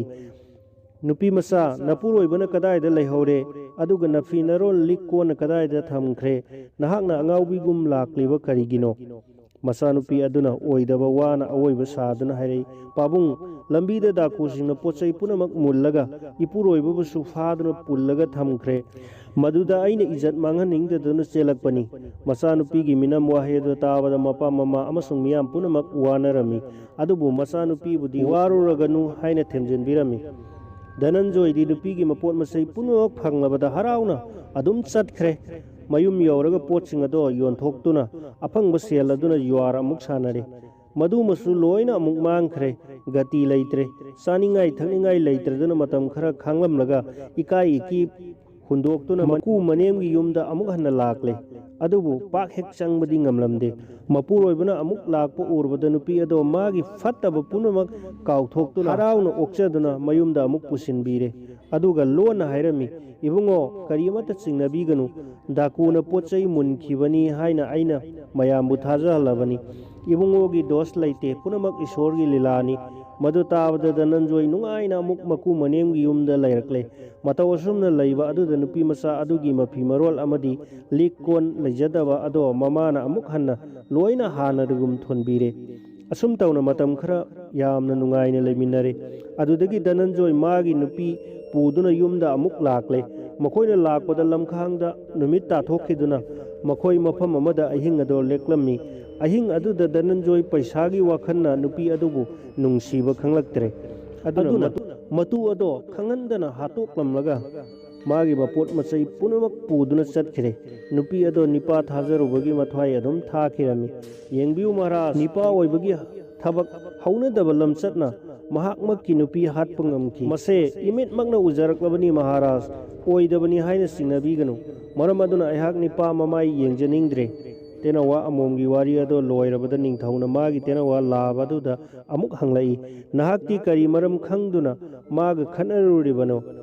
नुपीगी फत्तबा लमचट करी खंगी निपागी फत्तबदी नहाक तारेदो नुपीगी फत्तबा लमचट अमुक नंग हायु तासी निंगथौगी याथंग फंगलबदा तेनावा लाबदुना नुपीगी मरमदा अमुक हायरई महाराज आई नुपीगी फत्तबा लमचट अखंग खरा हाइजगे कानपुर शहर दा साधु इना खुनबा निपा अमा लैरमी ममिंग नगर दंत कौई मागी मचानिपा श्रीमंत कौबा अमा लै मचानिपा दो मयुम पानबा मतम ओइरदुना त्रिपुरा शहर दा लैबा सोमदत्तगी मचानुपी हाइजदुना लुहोंगले लम लमदुगी सनबी नियोंगी मतुंग इना निंगोल मवाना नुपी मपामदा लैबा अदुना श्रीमंत औनपोट कयागा लोइनना यावोंग इंदुना लैरमी नुमित खरनी लैरगा श्रीमंत अराप देश अमदा ललोनबा चटखिरमी खोंफम असे महाक मयुमदा पाक हेक हलक्खिद्रे लंगफैदा सांगना लैथोख्रे नुपी अदुदी मपुरोइबा याउदना मतम कुइना लैबा दो नहा ओइबगी हौनसा कया नुंगाइजरमदे ꯑꯗꯨꯅ ꯃꯃꯥꯟꯅꯕꯤꯁꯤꯡꯗ ꯋꯥꯔꯤ ꯁꯥꯖꯈꯤ, ꯅꯍꯥ ꯑꯣꯏꯕ ꯑꯩꯈꯣꯏ ꯏꯄꯨꯔꯣꯏꯕ ꯂꯩꯃꯤꯟꯅꯗꯕ ꯑꯁꯤꯗꯤ ꯄꯨꯟꯁꯤ ꯑꯁꯦ ꯑꯔꯦꯝꯕ ꯑꯣꯏꯔꯦ, ꯏꯄꯨꯔꯣꯏꯕꯒꯤ ꯁꯦꯕꯥ ꯐꯪꯖꯗ꯭ꯔꯦ, ꯅꯨꯡꯁꯤ ꯃꯩꯆꯥꯛꯅ ꯊꯃꯣꯏ ꯀꯥꯏꯔꯦ, ꯃꯍꯥꯛꯇꯤ ꯅꯨꯡꯁꯤ ꯃꯁꯛ ꯈꯪꯗꯕꯒꯨꯝ ꯂꯪꯐꯩꯗ ꯃꯇꯝ ꯀꯨꯏꯅ ꯂꯩꯊꯣꯛꯄꯤꯈ꯭ꯔꯦ, ꯑꯩꯒꯤ ꯃꯊꯣꯠ ꯀꯥꯔꯛꯄꯒꯤ ꯄꯨꯟꯁꯤ ꯑꯁꯦ ꯅꯨꯡꯉꯥꯏꯕ ꯃꯁꯛ ꯈꯪꯗꯅ ꯇꯣꯛꯄ ꯇꯥꯔꯦ, ꯍꯧꯖꯤꯛ ꯀꯔꯤ ꯒꯇꯤ ꯂꯩꯔꯤ ꯏꯇꯥꯁꯥ? ꯋꯥꯍꯩ ꯑꯁꯦ ꯉꯥꯡꯂꯗꯨꯅ ꯑꯉꯥꯎꯕꯤꯒꯤ ꯆꯣꯏꯔꯣꯟꯒꯨꯝ ꯉꯥꯡꯂꯗꯨꯅ ꯃꯇꯥ ꯑꯃꯒꯤ ꯃꯈꯨꯠ ꯄꯥꯏꯔꯒ ꯗꯂꯥꯟ ꯃꯊꯛꯇ ꯆꯤꯡꯗꯨꯅ ꯄꯨꯈꯠꯈ꯭ꯔꯦ, ꯑꯗꯨꯗꯒꯤ ꯃꯊ꯭ꯋꯥꯏ ꯅꯨꯡꯉꯥꯏꯇꯅ ꯂꯝꯕꯤꯔꯣꯝꯗ ꯌꯦꯡꯗꯨꯅ ꯐꯝꯂꯝꯃꯤ꯫ ꯇꯟꯖꯥ ꯑꯁꯤꯗ ꯃꯁꯛ ꯃꯇꯧ ꯐꯖꯈ꯭ꯔꯕ ꯅꯤꯄꯥ ꯄꯥꯈꯪ ꯑꯃꯅ ꯃꯥꯅ ꯌꯦꯡꯂꯤꯕ ꯂꯝꯕꯤ ꯑꯗꯨꯗ ꯆꯠꯂꯝꯃꯤ, ꯃꯗꯨꯗ ꯋꯥꯈꯜ ꯀꯛꯉꯥꯎꯅꯗꯨꯅ ꯂꯩꯔꯤꯕ ꯅꯨꯄꯤ ꯃꯆꯥ ꯑꯗꯨꯒ ꯏꯊꯛ ꯏꯔꯥꯡꯗ ꯂꯥꯛꯂꯤꯕ ꯅꯨꯄꯥ ꯑꯗꯨꯒ ꯍꯦꯛ ꯃꯤꯠ ꯆꯥꯅꯔꯨꯔꯦ, ꯃꯈꯣꯏ ꯑꯅꯤꯒꯤ ꯃꯤꯠ ꯃꯔꯤ ꯑꯗꯣ ꯑꯃꯅ ꯑꯃꯗꯒꯤ ꯂꯩꯊꯣꯛꯅꯕ ꯄꯥꯛ ꯉꯝꯅꯈꯤꯗ꯭ꯔꯦ, ꯑꯗꯨꯅ ꯃꯍꯩ ꯃꯤꯆꯤꯒꯤ ꯇꯦꯟꯊꯥꯅꯗꯨꯅ ꯑꯃꯒꯤ ꯑꯃꯒꯤ ꯄꯨꯛꯅꯤꯡ ꯍꯨꯅꯈ꯭ꯔꯦ, ꯁꯣꯝꯗꯇꯒꯤ ꯃꯆꯥꯅꯨꯄꯤ ꯃꯄꯨꯛꯅꯤꯡ ꯇꯐꯤꯡ ꯇꯐꯤꯡꯂꯦ, ꯊꯃꯣꯏ ꯏꯪꯊꯕ ꯉꯝꯈꯤꯗ꯭ꯔꯦ, ꯃꯔꯝ ꯑꯗꯨꯅ ꯑꯐ ꯐꯠꯇ ꯋꯥꯈꯜ ꯇꯧꯗꯅ ꯃꯇꯥ ꯑꯃꯗ ꯅꯤꯄꯥ ꯑꯗꯨꯒꯤ ꯃꯅꯥꯛꯇ ꯗꯨꯇꯤ ꯑꯣꯏꯅ ꯊꯥꯈꯤꯔꯝꯃꯤ, ꯃꯔꯣꯟꯗꯤ ꯅꯤꯄꯥ ꯑꯗꯨꯒ ꯃꯥꯒ ꯑꯍꯤꯡ ꯑꯃꯇ ꯋꯥꯔꯤ ꯁꯥꯖꯅꯤꯡꯉꯤ, ꯃꯔꯝꯗꯤ ꯃꯍꯥꯛꯀꯤ ꯃꯄꯨꯔꯣꯏꯕ ꯂꯪꯐꯩꯗ ꯂꯩꯈ꯭ꯔꯦ, ꯃꯇꯝ ꯑꯁꯤꯗ ꯅꯍꯥ ꯑꯣꯏꯕꯒꯤ ꯂꯥꯛꯉꯝ ꯐꯥꯉꯝꯗ꯭ꯔꯕ ꯅꯨꯡꯁꯤ ꯄ꯭ꯔꯦꯝꯒꯤ ꯏꯊꯛ ꯑꯃ ꯍꯧꯔꯛꯇꯨꯅ ꯋꯥꯈꯜꯒꯤ ꯍꯤꯕꯨ ꯃꯥꯏꯀꯩ ꯈꯪꯗꯅ ꯄꯨꯈꯤꯒꯗꯧꯔꯦ, ꯄꯨꯟꯁꯤ ꯇꯣꯔꯕꯥꯟ ꯌꯧꯅ ꯍꯤ ꯍꯣꯟꯕꯤꯅꯅꯕ ꯍꯤꯒꯤ ꯃꯄꯨ ꯌꯥꯎꯗ꯭ꯔꯦ, ꯇꯥꯏꯕꯪ ꯏꯔꯣꯟꯅꯨꯡꯗ ꯏꯔꯥꯛꯅꯗꯨꯅ ꯌꯥꯏꯕꯤ ꯃꯥꯡꯕ ꯇꯥꯔꯦ, ꯑꯗꯨꯅ ꯏꯕꯨꯡꯉꯣꯟ ꯆꯥꯟꯕꯤꯗꯨꯅ ꯀꯪꯉꯥꯎꯅꯔꯕ ꯍꯤꯒꯤ ꯍꯤꯅꯥꯎ ꯁꯥꯕꯤꯗꯨꯅ ꯇꯥꯏꯕꯪ ꯏꯄꯥꯛ ꯂꯥꯟꯕꯤꯌꯨ ꯍꯥꯏꯍꯟꯕꯅꯤ꯫ ꯑꯗꯨꯒ ꯀꯔꯤꯒꯨꯝꯕ ꯅꯤꯄꯥ ꯑꯗꯨꯅ ꯌꯥꯕꯤꯔꯕꯗꯤ ꯃꯍꯥꯛꯄꯨ ꯃꯥꯂꯤꯅꯤꯒꯤ ꯌꯨꯝꯗ ꯂꯩꯕꯤꯔꯝꯃꯨ, ꯃꯍꯥꯛꯁꯨ ꯃꯇꯝ ꯆꯥꯅ ꯂꯥꯛꯆꯒꯦ ꯑꯗꯨꯒ ꯎꯅꯁꯤ ꯍꯥꯏꯈꯤꯔꯝꯃꯤ꯫ ꯃꯕꯦꯝꯃꯒꯤ ꯃꯄꯨꯛ ꯈꯪꯂꯕ ꯗꯨꯇꯤ ꯑꯗꯨꯁꯨ ꯊꯤꯟꯊꯗꯅ ꯅꯤꯄꯥ ꯑꯗꯨꯒꯤ ꯃꯅꯥꯛꯇ ꯆꯠꯈ꯭ꯔꯦ, ꯑꯗꯨꯒ ꯁꯥꯗꯨꯒꯤ ꯃꯆꯥꯅꯨꯄꯤꯅ ꯍꯥꯏꯔꯛꯄ ꯋꯥꯔꯝ ꯑꯄꯨꯝꯕ ꯆꯤꯊꯗꯅ ꯍꯥꯏꯔꯨꯔꯦ, ꯃꯗꯨꯗ ꯅꯤꯄꯥ ꯑꯗꯨꯁꯨ ꯍꯔꯥꯎꯅ ꯌꯥꯔꯛꯂꯦ, ꯃꯍꯥꯛ ꯏꯔꯨꯖꯅꯤꯡꯕꯒ ꯊꯣꯡꯒꯥ ꯇ꯭ꯔꯦꯛꯄꯒ ꯆꯞ ꯃꯥꯟꯅꯅ ꯄ꯭ꯔꯃꯥꯜ ꯑꯗꯨꯒꯨꯝꯈ꯭ꯔꯦ, ꯑꯗꯨꯒ ꯁꯣꯏꯗꯅ ꯑꯍꯤꯡ ꯑꯗꯣ ꯃꯥꯂꯤꯅꯤꯒꯤ ꯌꯨꯝꯗ ꯂꯥꯛꯆꯒꯦ ꯍꯥꯏꯔꯝꯂꯒ ꯃꯌꯨꯝ ꯆꯠꯈ꯭ꯔꯦ꯫ ꯋꯥꯔꯝ ꯑꯗꯣ ꯁꯥꯗꯨꯒꯤ ꯃꯆꯥꯅꯨꯄꯤꯅ ꯈꯪꯂꯕꯗ ꯍꯔꯥꯎꯖꯈ꯭ꯔꯦ, ꯅꯤꯄꯥ ꯑꯗꯨꯒꯤ ꯁꯛꯀꯤ ꯂꯥꯡꯗ ꯊꯨꯈꯤꯗꯨꯅ ꯅꯨꯄꯤ ꯃꯆꯥ ꯑꯗꯣ ꯇꯥꯏꯕꯪꯄꯥꯟꯒꯤ ꯑꯐ ꯐꯠꯇ ꯑꯃꯁꯨꯡ ꯏꯀꯥꯏ ꯏꯀꯤ ꯋꯥꯈꯜ ꯇꯧꯈꯤꯗ꯭ꯔꯦ, ꯑꯇꯣꯞꯄ ꯅꯤꯄꯥꯒ ꯎꯅꯕꯒꯤ ꯃꯁꯥꯗ ꯍꯪꯒꯣꯏꯕ ꯂꯩꯈꯤꯗ꯭ꯔꯦ꯫ ꯑꯍꯤꯡ ꯌꯧꯔꯛꯂꯦ, ꯁꯥꯗꯨꯒꯤ ꯃꯃꯣꯝ ꯏꯕꯦꯝꯃ ꯅꯤꯡꯊꯤꯕ ꯐꯤꯖꯦꯠ ꯂꯩꯇꯦꯡꯂꯦ, ꯀꯦꯕ ꯍꯧꯅꯕ ꯃꯈꯩ ꯀꯦꯖꯔꯗꯨꯅ ꯃꯥꯂꯤꯅꯤꯒꯤ ꯃꯌꯨꯝꯗ ꯆꯠꯈ꯭ꯔꯦ, ꯅꯤꯄꯥ ꯑꯗꯨꯁꯨ ꯂꯥꯛꯂꯗꯨꯅ ꯃꯈꯣꯏ ꯑꯅꯤ ꯎꯅꯔꯦ, ꯃꯇꯝ ꯑꯗꯨꯗꯒꯤ ꯃꯄꯨꯛꯅꯤꯡꯒꯤ ꯑꯅꯤꯡꯕ ꯋꯥ ꯀꯌꯥ ꯐꯣꯡꯗꯣꯛꯅꯗꯨꯅ ꯅꯨꯡꯁꯤ ꯏꯈꯧ ꯂꯥꯡꯅꯈ꯭ꯔꯦ, ꯆꯥꯃꯤꯟ ꯊꯛꯃꯤꯟꯅꯗꯨꯅ ꯅꯨꯡꯉꯥꯏ ꯏꯄꯥꯛꯇ ꯇꯥꯎꯊꯃꯤꯟꯅꯈ꯭ꯔꯦ, ꯑꯍꯤꯡ ꯃꯃꯩ ꯑꯣꯏꯔꯛꯂꯕꯗ ꯃꯈꯣꯏ ꯃꯌꯨꯝ ꯃꯌꯨꯝꯗ ꯍꯟꯅꯈ꯭ꯔꯦ, ꯑꯁꯨꯝ ꯇꯧꯅ ꯅꯨꯃꯤꯠ ꯈꯨꯗꯤꯡꯒꯤ ꯃꯈꯣꯏ ꯑꯅꯤ ꯂꯩꯃꯤꯟꯅꯔꯦ, ꯃꯈꯣꯏꯒꯤ ꯅꯨꯡꯁꯤ ꯄ꯭ꯔꯦꯝ ꯃꯊꯪ ꯃꯊꯪ ꯍꯦꯟꯒꯠꯈ꯭ꯔꯦ꯫ ꯑꯁꯤꯒꯨꯝꯕ ꯃꯇꯝ ꯑꯁꯤ ꯌꯧꯔꯛꯄ ꯀꯥꯟ ꯑꯁꯤꯗ ꯁꯥꯗꯨꯒꯤ ꯃꯆꯥꯅꯨꯄꯤꯒꯤ ꯃꯄꯨꯔꯣꯏꯕ ꯂꯪꯐꯩ ꯆꯠꯈꯤꯕꯗꯣ ꯃꯌꯨꯝꯗ ꯍꯜꯂꯛꯇꯨꯅ